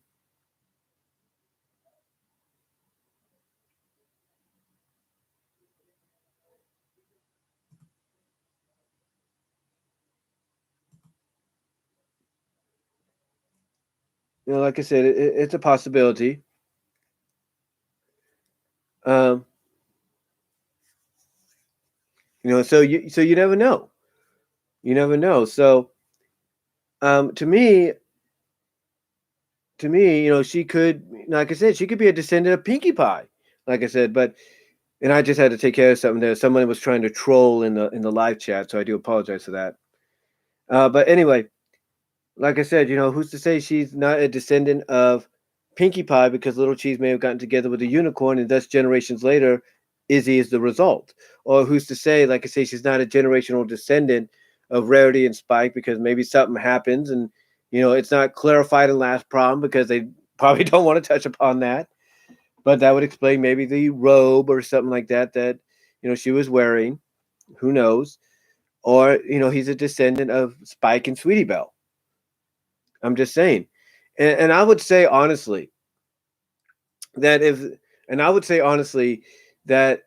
if fans were told, okay, would you, if well, not told, but if, I've got a feeling if fans were asked, okay, if Spike couldn't get together with Rarity in continuity, would you be cool if it's acknowledged that he got together with Sweetie Belle? And my personal opinion, I think everybody would be cool with it. Because it's like, if you can't be with Rarity, then if his sister shows interest in you, then why not? Why not take that? Take that offer up, if you know what I'm saying. So again, though, I again overall, I think he is a descendant of Spike. I mean, I think Izzy is a descendant of Spike. I think not he, but hold on, let me get some coffee here. There we go. But honestly, I think Izzy. Um, Again, honestly, I think Izzy is indeed possibly a descendant of Spike and Rarity, or more than likely, if not that, Spike and Sweetie Belle. Again, there's a good chance she could be a descendant of Pinkie Pie because of maybe Little Cheese getting with a unicorn, and generation later that's the result. But again, here's the thing. Let me make this perfectly clear. This is all mere speculation. They could go that route, which would definitely be a great connection to G4, or they could just not go that route and make these characters, these new main six, main four, main five characters, their own their own deal, um, their own identities, their own personalities, no connections to descendant wise to the main cast of Generation Four, and that'd be cool too. But you know, again, knowing Hasbro, I would, and what they would like to see, I would not be surprised if they, have the creative staff, the writers for the new series go down that route. I would not be surprised. Um, but yeah, I could see, like I said, I could see Sunny Skystar being related generational wise to Scootaloo and Rumble. I could see this male pony possibly being connected to Applejack's family, being a descendant of that. I could see this Pegasi pony being connected to Fluttershy, or more than likely Vapor Trail and Sky Stinger. And I could see Izzy being connected to Rarity and Spike, or Sweetie Belle and Spike. And Pinkie Pie, as well, if, like I said, Little Cheese in the future grows up and gets together with the, it's acknowledged that Little Cheese grew up and got together with, with a unicorn. Again, like I said, it's all mere speculation. They could do this, and they may not do this. But that's basically. But again, that's what a show like this, or a new interpretation of a franchise like this, will do. It makes you, especially when you find out that it's connected to the previous generation. It makes you speculate. Okay, as to do these new characters have any connections to the old? It makes you wonder. It makes you very curious about that. But what do you guys think? ZTails327, let me ask you this, because I know you're hopefully still in the live chat. Would you be cool if Izzy was a descendant of Pinkie Pie and Cheese Sandwich, courtesy of Little Cheese getting together with a unicorn? Or do you think it would be more than likely, if they decided to go down this route, that she's a descendant of Rarity and Spike, or Sweetie Belle and Spike? Which would you be cool with? Cool with if that was to happen? Let me know what your thoughts are in the live chat, in the comments afterwards. But yeah, I could see them going down that route. Not saying they will, and again, not saying they will, but I could see them doing it. I could see them doing it, and people actually being cool with it. I could see disparity shippers like myself. If it's found out that she's a descendant of Rarity, or she's a descendant of Spike and Sweetie Belle getting together, or Spike and Rarity getting together, I think either way would be cool. Spike and Rarity obviously would be happy, because it would basically officially confirm that yes, they did get together, and because of this, their descendants had an offspring that is descended from them in Izzy. But I think it would also be cool if it was Sweetie Belle too, because she's Rarity's sister, and it's indicated, maybe not as much, but it is teased in the show with them dancing. It's teased in a panel of the comics with Sweetie Belle holding a Spike doll, just like in the show would show Spike holding a Rarity doll, that they're teasing something there between them. So I think either way would be. So I think even if it was found out that Sweetie Belle was, ended up with Spike, I think we'd be cool with it. I think a lot of us would be fine with it. And holy smokes, 89 views. Thank you guys for this. This is the most I've had in a live chat so far in a live stream. But yeah, I think a lot of us would be cool with it. I think we honestly would be. But that's up to the writers, the creative staff behind the movie and behind the series.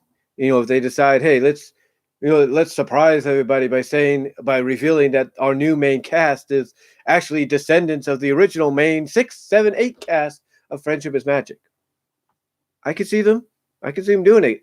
And again, I wouldn't put anything past. I would not put anything past Hasbro when it comes to something like this, because again, like I said earlier, and like I said in the first video, you look at Beast Wars, nobody thought that would be connected to Generation 1 Transformers, but guess what? Going into the later part of the second season, we find out that, oh my gosh, it is connected to G1 Transformers, because these descendants went through a freaking time warp bridge, ended up on prehistoric Earth, the same prehistoric Earth that the Ark with the Decepticons and the Autobots, their ancestors, crashed upon around the same time.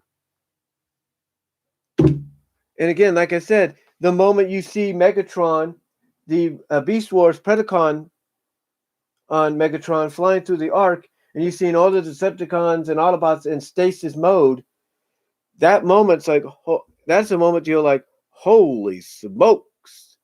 I didn't see this coming. And again, I could see them doing that. I could see them, potentially doing that with this show. I could see them doing that too. Not, I could see them doing it. I could, here's how I would see them doing that. If it was revealed that they're descendants, I could see them doing an episode or two where the characters go back in time and, oh my God, there you go. They might see similarities, identicalness, who knows? And it might be confirmed. Who knows? Who knows? It could happen. Now, again, I'm not putting, because you know what? I'm not putting anything past them. I'm not. I'm not putting anything past, Hasbro whatsoever. I'm not putting anything past these guys when it comes to My Little Pony, the My Little Pony franchise, because it, along with Transformers, probably more so, is one of the more lucrative, properties they have right now. No matter how you look at it. I mean, even John Campia acknowledged that a couple of days ago when I sent him in a tip, mentioning this, asking him about the movie's move to Netflix, and even he said, "Look, man, when I talked to John Delancey, because he talked to John Delancey himself, and even when his wife was working at Hasbro, basically they both acknowledged that this MLP thing was huge, very lucrative." So yeah, even someone like John Campia acknowledged it, and he's not the biggest MLP fan, out there, but at least he acknowledges, yeah, this thing's lucrative for Hasbro. So, even he wouldn't put it past Hasbro to do something like that, if you know what I mean, because he knows of the lucrativeness that they have, with this franchise. So I wouldn't put it past, Hasbro to tell the creators, hey, we're going to make a toy line with these new characters and acknowledge that they are descendants, the actual descendants of Twilight and the main 7, the main 8. I would not put it past them. I would not. So, again, I totally expect something like this to come down the line. Now, speaking of Twilight and her friends, one of the questions a lot of people have is exactly, will we see them? Or will we have a flashback? Will we see them in some kind of capacity? Will there be a reference? Besides besides what we're getting here, if, you know what I mean? Will we get some kind of reference, if you will, and or acknowledge besides like what we saw in that screenshot? And again, this is what I'm talking about, and that's my neighbor's dogs. They always whine and cry for some reason, but when they pinpointed things out like little Easter eggs, they pinpointed that in the background, and you see the figures, and then of course you have all the other stuff that represents the main 6, main 7.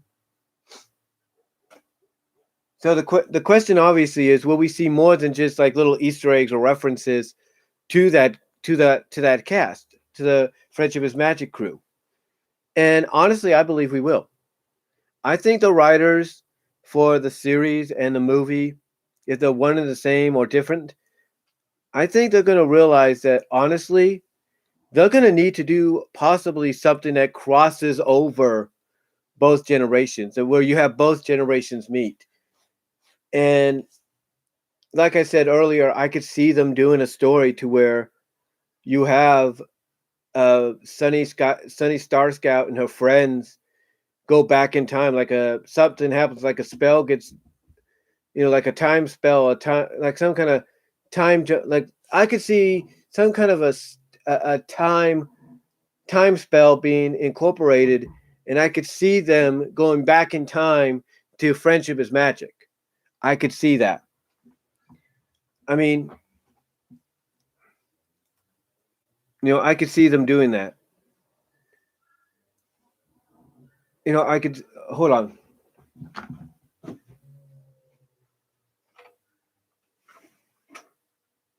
I have to shut that. But like I said, I hold on again. Here we go. But like I said, I could see them doing that because when you watch a lot of shows that have had reboots and all that or different incarnations of characters, what is the one thing they try to do? They try to cross them over. I mean, obviously, one of the best examples, in my opinion, is TMT, Teenage Mutant Ninja Turtles. They they've done this with the 2K3, crossing over with the 87 and the Mirage Turtles. With the Turtles Forever movie. We've seen them do this with the CGI Nickelodeon series, where they've had them cross over in both animated formats with the original the original 80s to mid 90s Turtles, the ones that also crossed over in Turtles Forever. And obviously, we've kind of seen it already, or seen a tease of it with Rise. So, um, again, I would not put it past Hasbro to do, the creative staff behind the series, to do something like that because, because obviously they're going to know that fans are going to expect maybe some kind of crossover to happen with Friendship is Magic. They know that. They know that, that's bound to happen. That you got to find a way to cross over these two generations and do you know and make some kind of story out of it, some kind of multi-part story or two-part story or whatever, come out of it. You got to make something, you got to make something come of it. You got to make basically you got to make it a reality is what, is what they should is what fans would expect. And I think hopefully the writers behind the series, which I do understand, last I heard are actual fans of the Friendship is Magic show themselves originally. Hopefully they kind of understand, hey, or have discussed and understand, hey, we have to probably do a crossover and for this new series between Friendship is Magic Generation 4 and this series, and go from there and see what happens, and whether they decide to make it a individual story, multi-part story, two-part, whatever. I think they realize they got to make that happen because, as I was trying to say before I got distracted by the neighbor's dog, um, I think they're going to realize that fans are going to expect that, and fans are going to probably want to see something like that. Even if it's just a one-time deal for like a one episode or two-part or three-part episode deal. I think they're going to want to see that. And I mean, you know, I know people watching. I know people watching this live stream or going to be watching it later after it's done. I know they would agree with that. I know people would agree with that. And you know what? I'm all for it. I would love to see, not just in the comics, because there's a good chance they could do that there, but I would love to see one of the episodes, even if it's in multi parts and it's a part of a season finale of a six episode season or whatever the case may be, or if it's a season finale for a weekly release of episodes. Like I think, like as I mentioned earlier, I think would be the best direction for them to go in. Whatever the case may be, you know, I think I think it would. I think honestly, I think it would work. I think doing a crossover between these two generations would work. Fans would be cool. Fans would love it. You know, it would show that hey, you're not forgetting where Generation Five was inspired from, and it would definitely, to me, it would give the stamp of approval. In my opinion, it would give the MLP stamp of approval, the Brony Pegasus the stamp of approval of hey, of saying hey, Generation Five is the successor. Generation Five is, is the successor of G4. It's as good as G4. The characters are as memorable as G4 and as identifiable as G4. And this crossover between both generations solidifies that. I think that right there could definitely be something they could benefit from in the future. I really do. You know, so so obviously, could a crossover happen or should a crossover happen? Honestly, as I said, I think the writers who are, as I mentioned, are reported last I heard are fans themselves. I think they realize the crossover may be needed. Will the crossover happen maybe within the first season of the show? Whether it's the first 6 episodes, you know, like what they're doing with War for Cybertron and all these other shows, or it's a weekly thing, like I think they should go the direction they should go in. Do I think it'll come out as soon as that? No. Well, I'll put it this way. If they go the weekly route of releasing the episodes, like what Disney does with WandaVision and Mandalorian, then yeah, I think we'll get a crossover for the finale of season 1.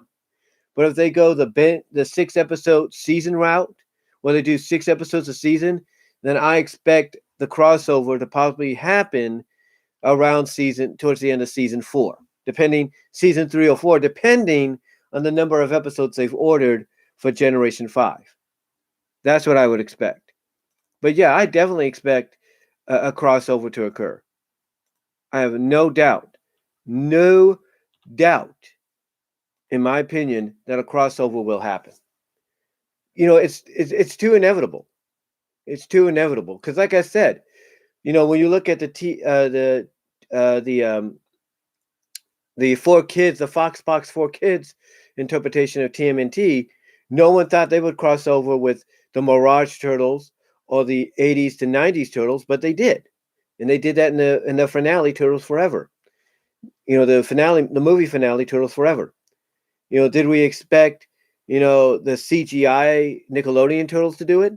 No, but they did. And they did it on both fronts, both in the traditional 2D animation and CGI animation. Did we expect Rise to maybe kind of acknowledge it or tease it? No, but they've done it. I'm pretty sure they have. So to me, I expect it to happen. I expect a crossover to happen. It's inevitable, and I truly believe the writers behind the series, behind Generation 5, know that. They realize that. They're like, oh yeah, we're definitely going to have to do this. We're definitely going to have to do this. And I'm at 96 views right now doing this live stream. Thank you very much for that, guys. Probably the most I've had on a live stream so far. But anyway, though, I truly expect it. I truly do. Because, here's the thing. Why would you put in the Easter eggs in the movie if you weren't probably thinking and considering doing a crossover for the finale of the show, or at least the first season finale if you go the weekly route, or the series finale if you go the 6 episode season route on Netflix. Again, depending on how many episodes they order to be released and made and distributed on Netflix. I think they realize, I think basically the creative staff, realize that, like I said, it's inevitable. It has to happen. It has to occur. So, yeah, I definitely expect a crossover to happen. Again, to me, it's too, what's the word I'm looking for? It has to happen. And I guarantee you this, you know, Netflix gets some decent numbers with some of those shows, which are the 6 episode seasons that you have to wait to another season to watch 6 episodes and binge them and all that. Netflix may get good numbers when it comes to those things. I expect Netflix to get huge numbers. Well, not huge, but I expect them to get, tremendous numbers if they announce that one of the episodes upcoming, either in a weekly release or possibly in the fourth 6 episode season that they do, third or fourth episode season they do, that they got that one of those episodes, maybe, or a couple of those episodes is a crossover story. I would not be surprised. I will not be surprised that if that gets announced, they get the viewerships, you know, blasting off to another level. Like, they'll expect maybe an average of this many and be like, okay, that's cool, that's great numbers. Those numbers will be super exceeded, in my opinion, if they announce that during one of their 6 episode seasons or towards the end of the first season for a finale, they're doing a multi-part story that involves a crossover between Friendship is Magic and Generation 5. Again, I would not I would not be surprised of the number of viewers they can end up getting, beyond the average viewers they would get for like other episodes of Generation 5 and the showing of Friendship is Magic. Those viewerships will be knocked out of the park. They do a crossover. I guarantee you. I guarantee you that that would happen. And again, you want to get the internet talking? You want to get the internet talking? Doing a crossover like that will get the internet talking. There's no doubt about it. There's no doubt about it. And this is why I truly believe, in my opinion, that it's too obvious. And it's not the obvious to where it's like, oh, it's going to happen and it doesn't. But it's too but it's basically the kind of, it's too obvious that it's going to happen. It's just a question of when and where it will happen, during the series. Because it's not going to happen in the movie. It won't. But there's a good chance it'll happen in the series because, again, like I said, it would basically give Generation 5 that stamp of approval of, hey, this is the new MLP you need to check out and get behind, and help make into a phenomenon, or keep that phenomenon known as MLP, known as the Brony and Pegasus community, alive. So I would not, again, put it past them to do something like that. I would not, guys. I wouldn't. I wouldn't. And I think everybody watching this live right now will be watching it later on, realizes that, as well. So again, I would not put it past them. I would not put it past them because it's too good of an idea to pass up. It's too tempting. And I'm already 101 views on this live stream. So thank you very much for that, guys. But like I said, it's too tempting not to do. And like I said, I think the writing staff, if they are legit fans of Friendship is Magic, like some reports say they are, I would not put it past them to say, hey, as fans ourselves, we would want a crossover. So we would want to see a crossover between both shows or both interpretations. We would like to see a crossover happen because we know that's what fans expect. So again, I think it's too tempting. I think the dangling of that crossover carrot in front of that writing crew is too tempting not to bite, not to take a bite of, and basically go for it, in my opinion.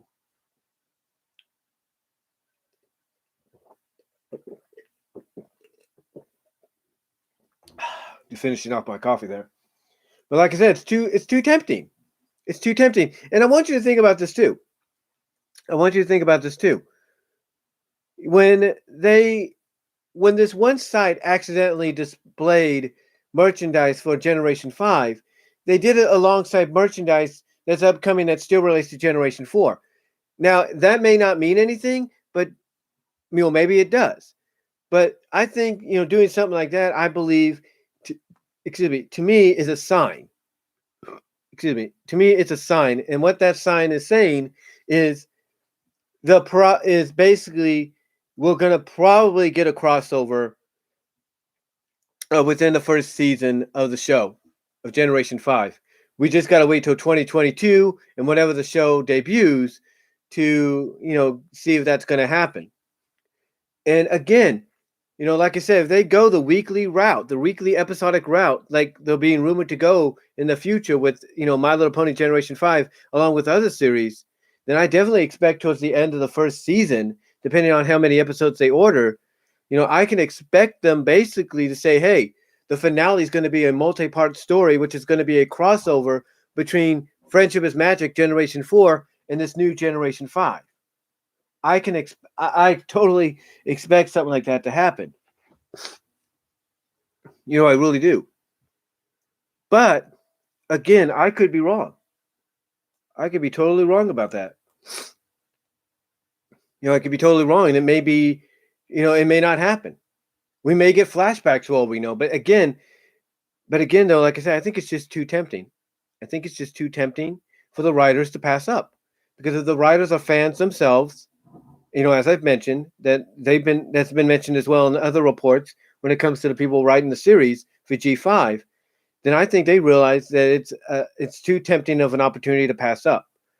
So I think obviously we're going to get a crossover in the series.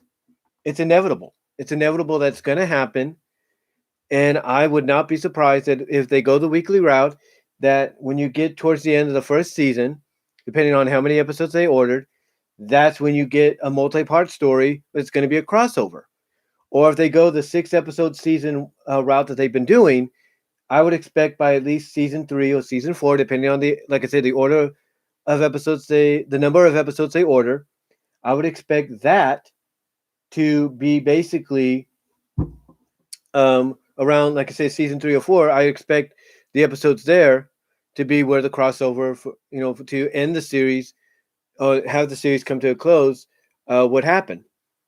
So I definitely expect it. I definitely expect a crossover to occur. Now, if it doesn't happen in the series, if a crossover doesn't happen in the series, it's for, like, let's say a season finale or a series finale, depending on how Netflix does this. I would expect a movie.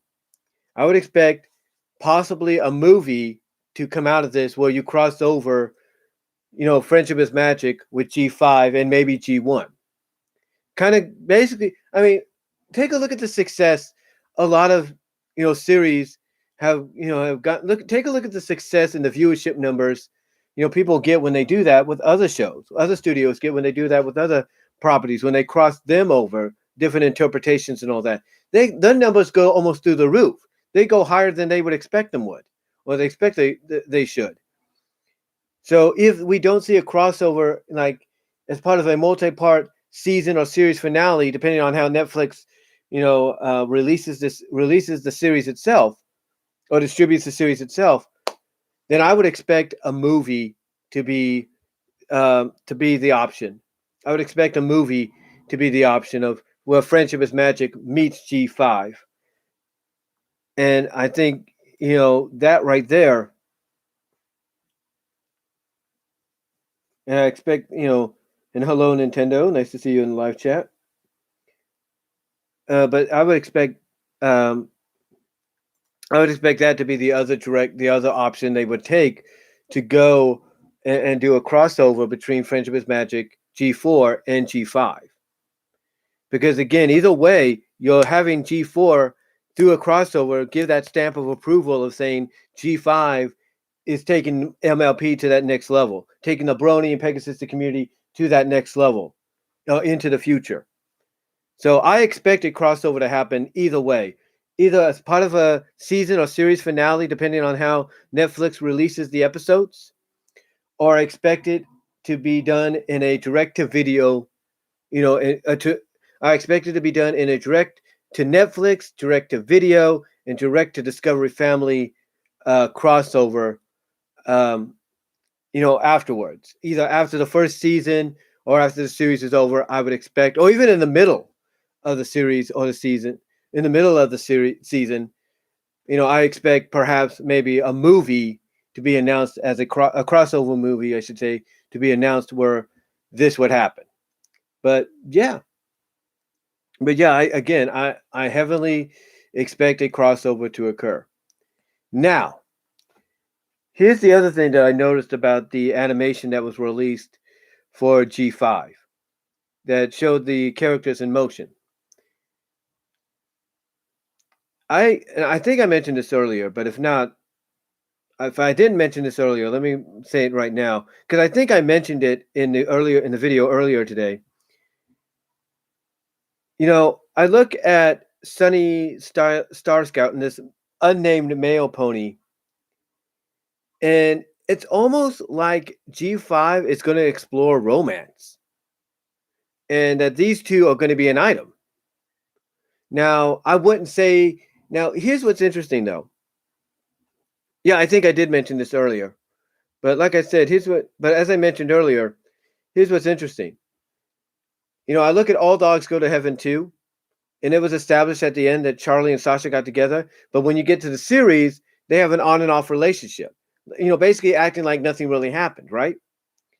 So to me, it looks like they're going to go down that route.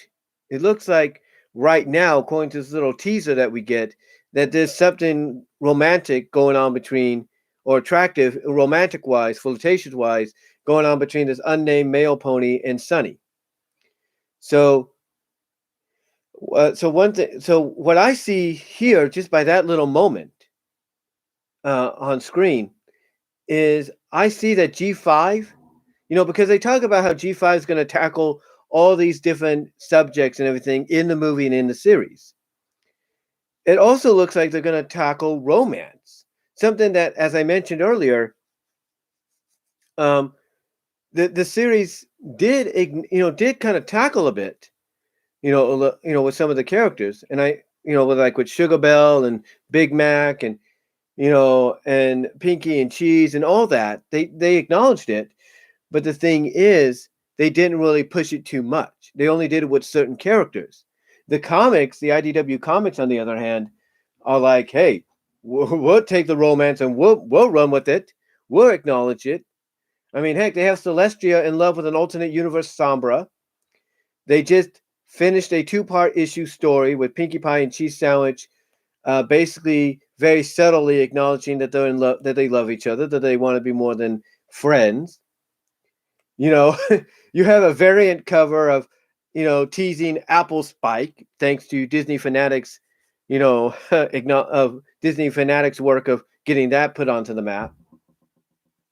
You had the whole Sparity thing. You have Rarity and Spike, and that kind of being semi-officially acknowledged and, if not made official, thanks to a recent, video uploaded by Hasbro on the MLP YouTube channel. So, they don't. So here's the thing, that they're no strangers to romance, but they just don't shove it in our faces. But there are other exceptions, like the IDW comics and stuff. But it looks like here that G5, along with tackling diversity and, acceptance and all that, it looks like they're also going to tackle romance, which I think is great. Which I think it's a great move on their part. I think, tackling the romance between characters, especially the main cast of characters, I think is a great move because it makes it more relatable. And if any characters are descendants of our main cast, like let's say we get descendants of Spike and a descendant of Rarity, and let's say, boom, something like, okay, here's the new generation version of Spike and Rarity, getting attracted to each other, even though they're different species, hey, great, good on them, because at least they're tackling an issue that normally nobody would that you would not think Friendship is Magic would tackle. And I got 113 views so far. Thank you very much for that, guys, on this live stream. So, yeah. So yeah, it's like G5, in my opinion. Oh yeah, G5, in my opinion, is willing to go a route that no one else, that Friendship is Magic, touched upon. They teased about. They had their moments and everything, but they never really took it to that next level with a few exceptions. Big Mac Sugar Belle, the flashback to Applejack and Big Mac's parents, Matilda and Cranky Doodle, and then of course the occasional Spike and Rarity deal, Tenderhoof and Applejack, stuff like that. you had all these moments. You had all these moments and stuff, and again, it wasn't, like totally shoved in your face or anything. It was more like very subtle. And one thing about Disparity Ship, and why I think Hasbro acknowledged it in that video they uploaded, the Spike and Rarity love story video, is because the one thing that people liked about it, I should say, as I mentioned before, is it's a very subtle relationship. It's a very subtle romance. Like, it's not in your face, like it's not shoved in your face, I should say, but it's there when it needs to be. It's there, it's there when it needs to be focused on or touched upon and stuff. It's not shoved in your face. It's not like every episode, kissy kissy, rubby nosy nosy, that. It's there when it needs to be, and that's why people like it. That's why people like that romance, if you will, that very subtle romance between the two. And to me, even though, like I said, G4 never, Friendship is Magic never really went too far with romance. I mean, heck, to the Equestria Girls tie-in spinoff, what do they do with Twilight? Twilight, even when she comes back from the human world of Equestria, bumps into the Flash Sentry Guard, basically acknowledging, or basically building building off the romance or crush she had on the human Flash Sentry, or teasing something there. So to me, I look at the fact that, when I look at the fact that if G5 is willing to tackle romance, especially when it comes to one of the main or two of the main characters in the main group, being attracted to each other or probably having feelings for each other, then I'm all for it. I'm all for it because, if this is, one way, because if this, like I said, if this is one of the things they're willing to touch upon, along with diversity and acceptance and all that, then I'm all for it. I'm all for it because at least it shows that they're not willing to shy away from anything anymore. And they realize that the audience that they're going to be appealing to is not going to be little anymore. It's going to be an older audience. And that's another thing too. It's been reported that, G5 is going to be targeted towards an older audience. And I like that. I like that concept. I mean, look, nothing against the younger audience. That's good and everything. And obviously this is still going to appeal to them. But I think, appealing to a more of an older demographic, is a good direction to go in, especially if one of the things you're going to touch upon is romance, especially romance between your main characters. I think it's great. I think it's really good. And obviously, I think, that's another reason. Excuse me for a second. I'll be right back.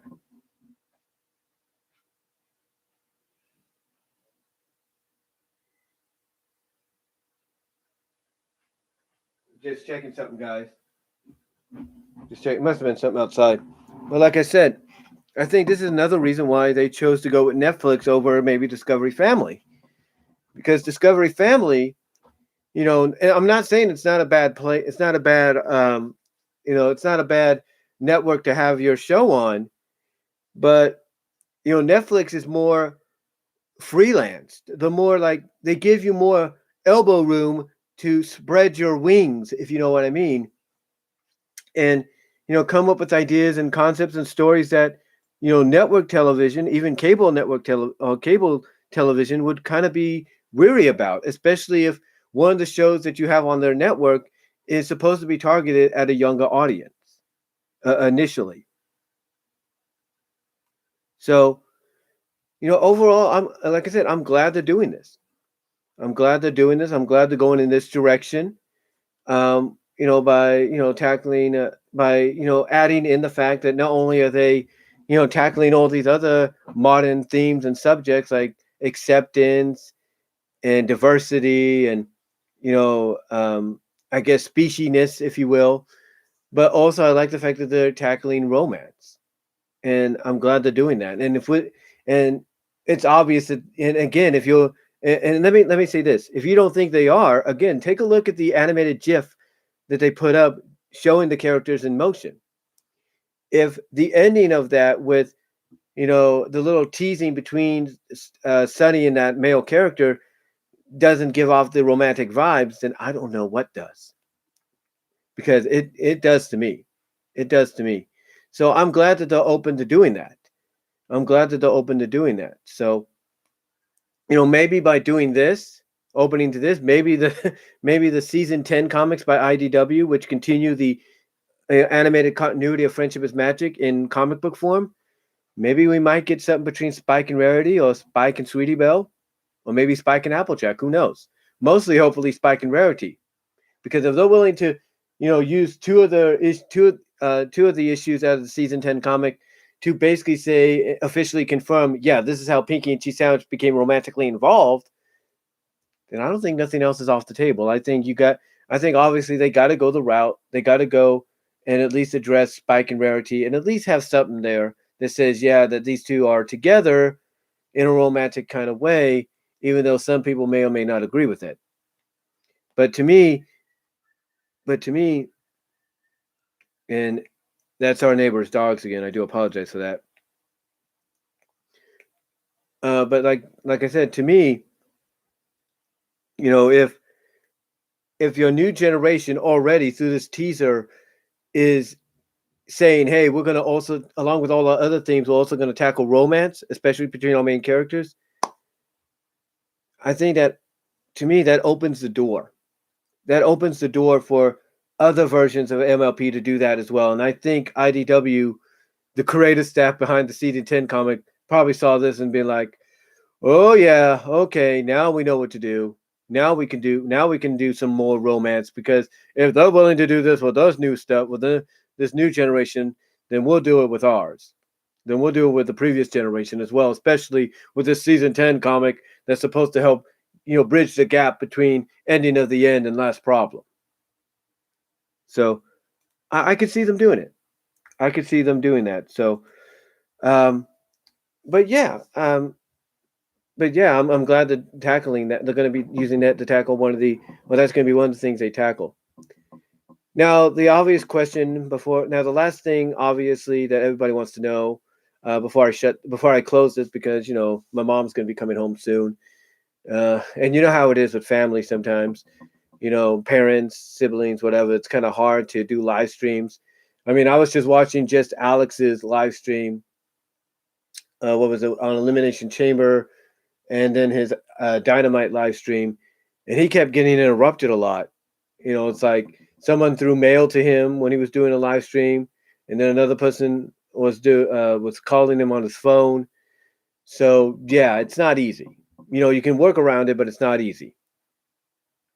But anyway, one last thing we need to talk about is, we know it takes place in the future, as I mentioned before. I mean, others still feel that it could be a show that takes place in Equestria, but in this Equestria, it shows that Friendship is Magic was basically a show like what we watched, was basically the same show that we watched, but it was a show to them. It was a show to the characters involved. I know some people probably have that belief, but I don't think that's the case. I think, honestly, in my opinion, guys, this takes place in the future, but the question is how far? Well, let me get some light on in here real quickly. No, show you. Okay. But as we could see, just by the background and what was touched upon, we could definitely tell it takes place in a modern setting, if you will. Like, it's still kind of a mix of what we saw in Friendship is Magic, because, of course, you have, if I can pull this here for a second, you have some royal guards here, basically drawn identically to what we see in Friendship is Magic. But still, it seems to take place like years in the future, like thousands, maybe hundreds of years in the future. And the one thing that is touched upon, according to synopsis, is basically that. Let me read this again. It says it says in the new movie, the ponies world of Equestria has lost its magic. Friendship and harmony have been replaced by paranoia and mistrust. So obviously, the thing is, you have to wonder how it lost its magic and why now it's replaced by paranoia and mistrust. And that also makes you wonder, like, okay, obviously part of the thing is to get that magic back and get that trust, and that trust rebuilt, and that paranoia removed. But the question is, how many years does this take place in the future? Does this take place like several years in the future, like 10 years, a decade or so in the future? Does this take place hundreds of thousands of years? Because if it's a decade, then obviously history should not be lost, right? But I think a lot of people are suspecting, just by what they see here in this image of Sonny's room, if you will, that it takes place, that obviously it takes place perhaps about maybe 100, maybe 1,000 years in the future. And if there's anything that we can go on when it comes to those kind of stories, I think I mentioned this earlier as well as in the other video, is history sometimes can get lost. Now, there was one example I used in the previous video where I said, basically, um, that in Shadow Play Part 1, Applejack goes to look for Raku's shovel, and she comes across, I should say, a group of paleontologists, archaeologists, if you will, and the lead female paleontologist or archaeologist, if you will, scoffs at the legend, the tale of what Raku did with the shovel when it comes to the molten lava. But when Applejack saves them from a freaking falling, boulder rolling towards them with her own hind legs, just pushes it back and then cracks her legs like this, like, that was nothing. It basically makes the lady that scoffs at the whole Raku deal, suddenly change her tone, like, oh my gosh, I can't believe you did that and everything. And then when she sees, the Raku shovel glow in when Applejack is holding it in her mouth, she's like, okay, maybe some legends are true. And again, I bring this up because if this takes place hundreds to thousands of years in the future, and you have a mistrust and paranoia being thrown around, and Equestria loses its magic and its elements, when it comes to harmony, and leadership is totally different, then my speculation and opinion on that is, I think honestly, and just by the way that we see, how things are displayed here, I think honestly what it's going to lead to is what it's going to lead to, and this is just mere speculation on my part, but what it may, lead to or acknowledge or try to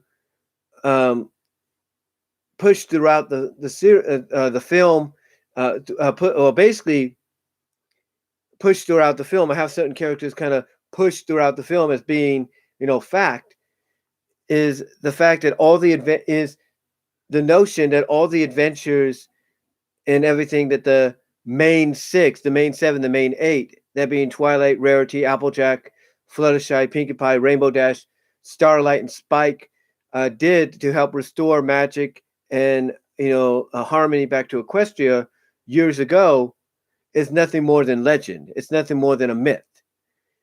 So I would not be surprised if that's the route they're going to go, to where you have Sunny here, who's obviously admired, amored, if you will, by the main group, by the main six, the main seven of Friendship is Magic. But you're going to probably have others that are like, yeah, all that stuff you hear about the main six, the main seven doing all that, that's nothing but legend. That's a myth. There's no truth to it. There's no fact to it. And then later on in the movie, if not the series, those myths and legends turn out to be true. That Sunny and her friends basically go on to prove that those myths and legends are indeed true. They are indeed fact. They were indeed real. So, I could see I could see maybe that's what's going to happen. If this takes place years in the future, like thousands or hundreds of years, I can expect that to be, the reasoning as to why we have mistrust and paranoia, and Equestria has, lost its magic, and it's, and the elements of harmony have disappeared and all that. I can I can definitely suspect that throughout the movie and the series, there's going to be a lot of characters they're going to encounter that are going to doubt that what the main six of Friendship as Magic did, along with their friends, did to bring harmony and magic, the element of harmony and magic of friendship to Equestria is nothing more than myth and legend. So yeah, I definitely expect maybe a big time jump into the future to where they're looked upon as myth and legend. I mean, if they even and here's the thing, if they even come across the statue of the main group, that we saw in the last problem, that was erected for them, that was created for them, then if we see, that appear in generation 5, I could see someone saying, "Oh, well," I could see them having a character telling someone like Sunny, "Oh, well, that was just made because because people like you, because ponies like you were admired or moored with the myth and legend of the main group of the main six. That's why it was erect." But I could, and on the other side, I could see Sunny and Story being like, "Well, what if they did that because these characters, this main six group, the main six was real? What if they did that as a tribute to them for what they did?" Again, it's a Again, I'm not saying that would happen, but it's a possibility that it could occur, if you will, down the line. I could see it. I could see this. I could see this being. I could see that happening. I could see basically the reasoning for everything going to pot, if you will, in G5 in the movie as well as in the series, or at least the series being utilized to get things back to what it was, is because not only did Equestria lose its magic and the elements of harmony, but also and go into this paranoia and go into this reality of this world of paranoia and mistrust. But I could see it because they totally forgot about out how they were given that harmony, how they were given that magic of friendship and trust and living together in peace. And I could see that as generations and years go on, what was historical fact and truth turn out to be nothing more than myth and legend. And I would not be surprised if that's what happens. That if we get this major time jump, which again it looks like we're going to get, that what the main six did, along with their allies and friends, the main seven, I should say, did with their allies and friends, are now looked upon as nothing but myth and legend. And that throughout this movie, if not throughout the series, that myth and legend is going to be turned out, is going to be proven to be real and be proven to be true. So I definitely expect a time jump by at least 100, maybe mostly 1,000 years. I really do. But anyway, though, guys, along with some new figures we're getting that are going to possibly be a new mold of how they're going to bring out the MLP characters, to be sold as merchandise, toys, and all that. Besides that, to me, in close, and I'll be right back.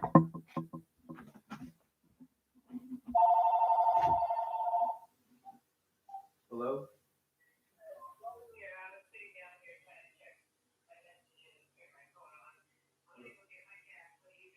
Nothing. Yeah. Yeah, I got most of what's on the list. The beans and all that.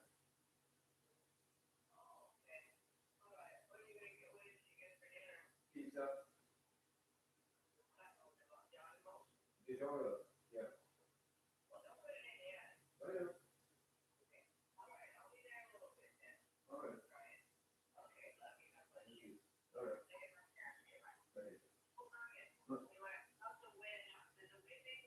No. No. No, that's fine. Yeah, that's fine.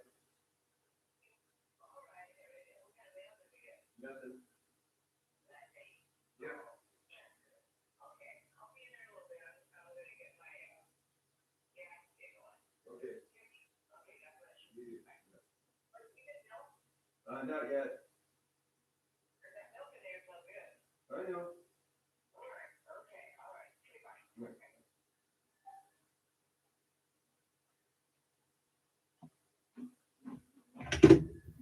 Sorry about that, guys. My mom called.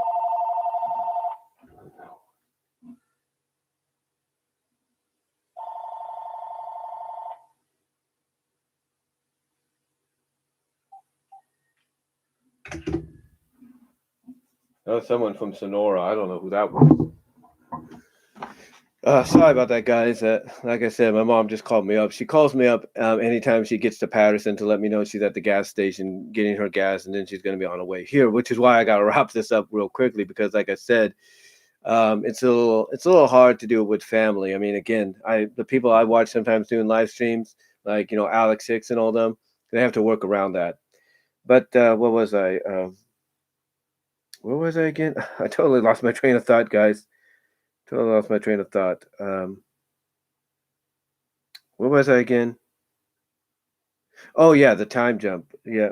So yeah, that's why I think we're gonna have a time skip, whether it's 100 or 1,000 years in the future, uh, because basically, and this is reality. This is reality for a lot of us here. You know, there's a lot of myths and legends that people say never happened, but then you have other people saying that did. And basically, the reason you have that divide is because so much time has passed that actual historical facts have been lost throughout history, throughout those centuries and decades and all that. And that's why I feel that we're getting a time jump here because we're going to be going down possibly that route to where eventually in the movie, if not throughout the series, the legend and myth of the main seven and their allies and everything they did to restore the elements of harmony and magic of friendship into Equestria was indeed fact and was indeed real and true. So, so yeah, I can expect something like that to be addressed because it definitely feels like we're going down that route, and I think there were hints. There were several hints, if you will, that that's probably the direction we're heading with this. And I'm already at 121 views for this live stream, the most I've ever had. Thank you very much for that, guys. But yeah, I think that's the direction we're heading, in story with the movie as far as well as the series. Because in the series, I think they're going to build upon what they do in the movie, where they basically rebuild the trust, they get rid of the paranoia, and they basically prove to any doubters that yes, indeed, the main six, the main seven, and their allies that help restore this thing known as harmony and friendship and magic in Equestria were indeed real, was indeed fact. So I could see that being the premise down the line. And as far as the series goes, when it comes to its addressing of diversity and acceptance and speciesness and probably and romance and all that. So I could see that happening. I can see that happening. But overall, though, guys, yeah, I can't wait to see it. Like I said, we have brushable figures coming out, new brushable stuff coming out for the characters. The characters basically, yeah, that was what I was saying before I got interrupted. The characters having a new mold, a new toy mold being made to where it's identical to, like, let's say, what you see here with the ornament and what you kind of see almost with these figures of Pinkie Pie and Rainbow.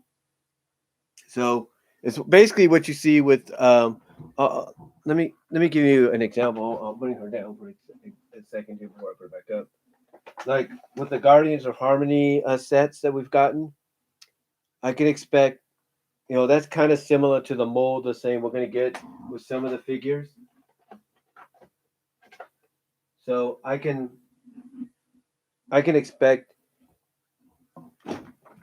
I can expect basically basically you can expect those kind of uh, toys or collectibles, if you will, to be distributed along with other merchandise as well, like the betting that leaked out, G5 and what characters were going to be involved and all that. So it's going to be I'll definitely say it's going to be an interesting ride or an interesting journey going into the fall because I think it's still scheduled for September of this month, or September of this year, I should say, to be released on Netflix worldwide. And then in 2022, which I would assume will probably be either the beginning of 2022 or spring 2022, either the new year 2022 or spring 2022 is when we'll see the debut of the ongoing series to go along with the movie. Um, so yeah, it's definitely going to be a great journey as the months go on. A lot of fans like myself are going to be coming out and speculating and wondering, okay, what's next? Oh, what direction are they going to go in? Who's going to voice the characters? And all that.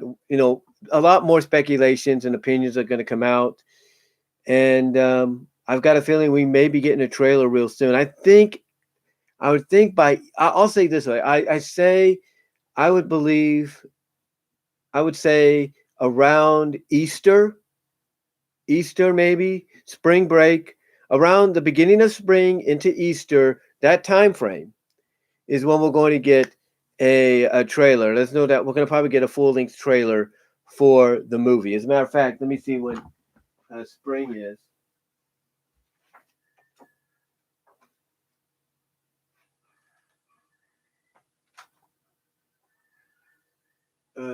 First day of spring is the 20th of March.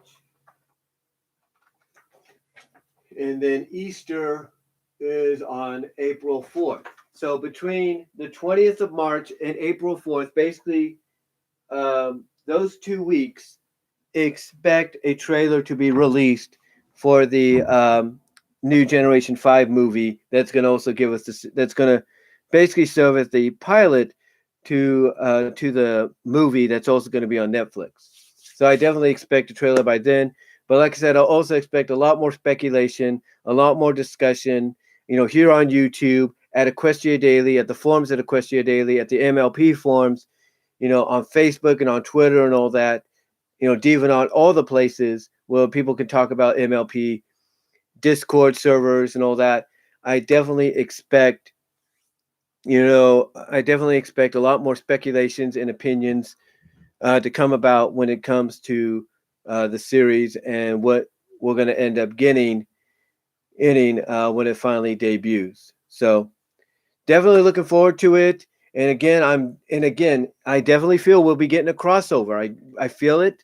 I feel it's either going to be its own individual, direct to Netflix, direct to video, direct to Discovery Family Television, whatever the case may be, a movie, or it's going to serve as part of a finale, whether it's part of a weekly episodic release schedule that Netflix will finally attempt to do with other shows like MLP G5, and it serves as part of the season 1 finale, or it's going to serve as part of the season 4, season 3, 6 episode finale, a 6 episode run, and with those seasons, if they go that route.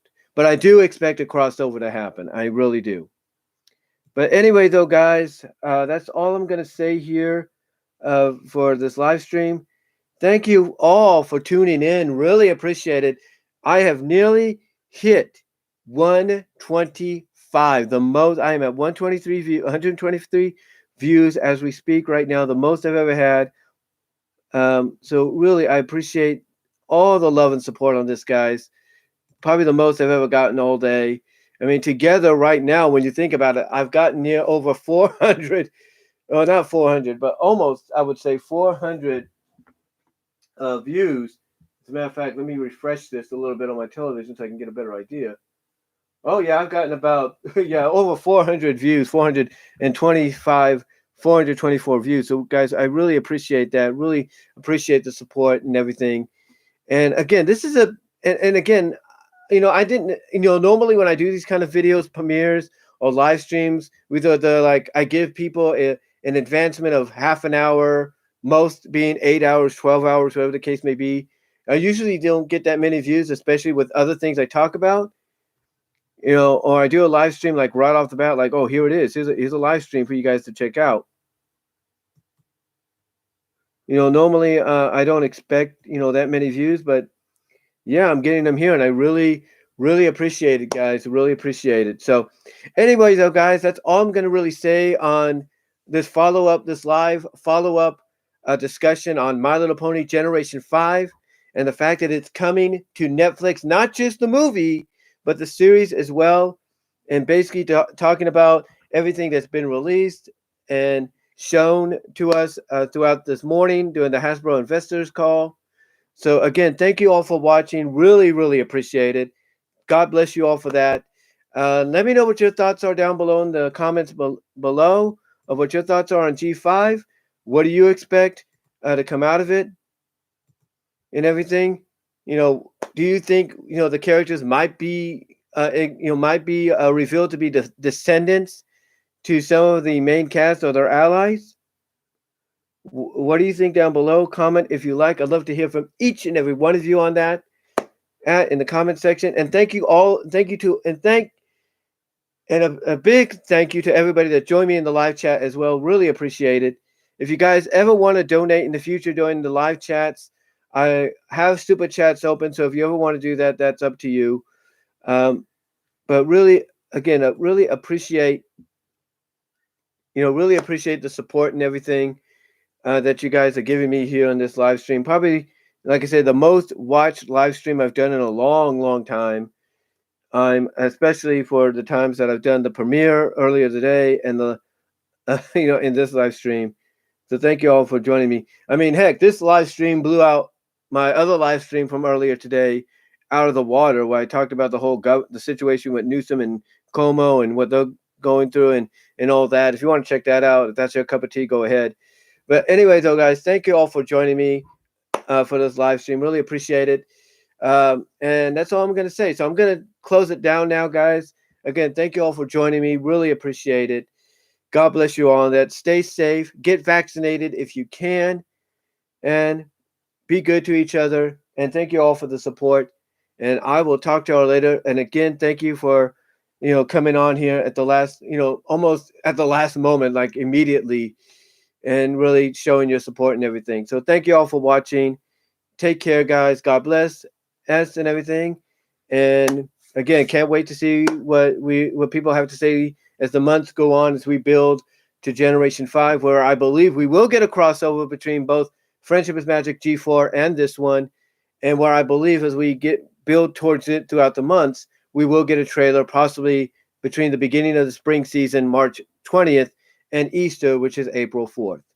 So again, guys, thank you all for watching and tuning in live, being part of this. And I will talk to y'all later. First of all, let me make sure I didn't, jump in, get an increase. I may have. Let me see here if I got any bit of an increase in viewers. Yes, I did. 126. I surpassed 125 views doing this live stream, guys. So thank you very much for that at 126. Really appreciate that, guys. God bless you all for that. And yeah, that's the most I've ever gotten. But thank you all for watching. And again, let me know what your thoughts are in the comments below. And I will talk to you all later. I've got to get things, closed up here because it's getting dark around here now. It's about 6:11 in the evening. And I've been going for almost 2 hours and 25 minutes. So thank you guys for tuning in and watching. Really appreciate it. God bless. Take care. Get vaccinated. Stay safe. Take care of each other. And like I said, let the journey to fall 2021, September 2021, and the G5 movie for MLP begin. And again, I believe we will get a crossover when the series begins. Whether it's part of a finale for a weekly episodic release or part of a season 3 or season 4, 6-episode deal that they might do, just like what they do with War for Cybertron. And I expect between March 20th, the official first day of spring, and April 4th, the day of Easter, I expect around that time frame we will get a full-length trailer for the movie. So until next time though, guys, thank you all for watching. Take care. God bless. And I am out. But yeah, let the countdown to this right here, as I turn this around, let the countdown to this begin, because it looks good and definitely looks like they're keeping the spirit of Friendship is Magic alive. So thank you all for tuning in. Like I said, really appreciate it. You all take care of yourselves. Thank you for the support. And again, comment down below if you like. Let me know what your thoughts are. And I am out. Take care, guys. Have a good rest of your evening. Peace.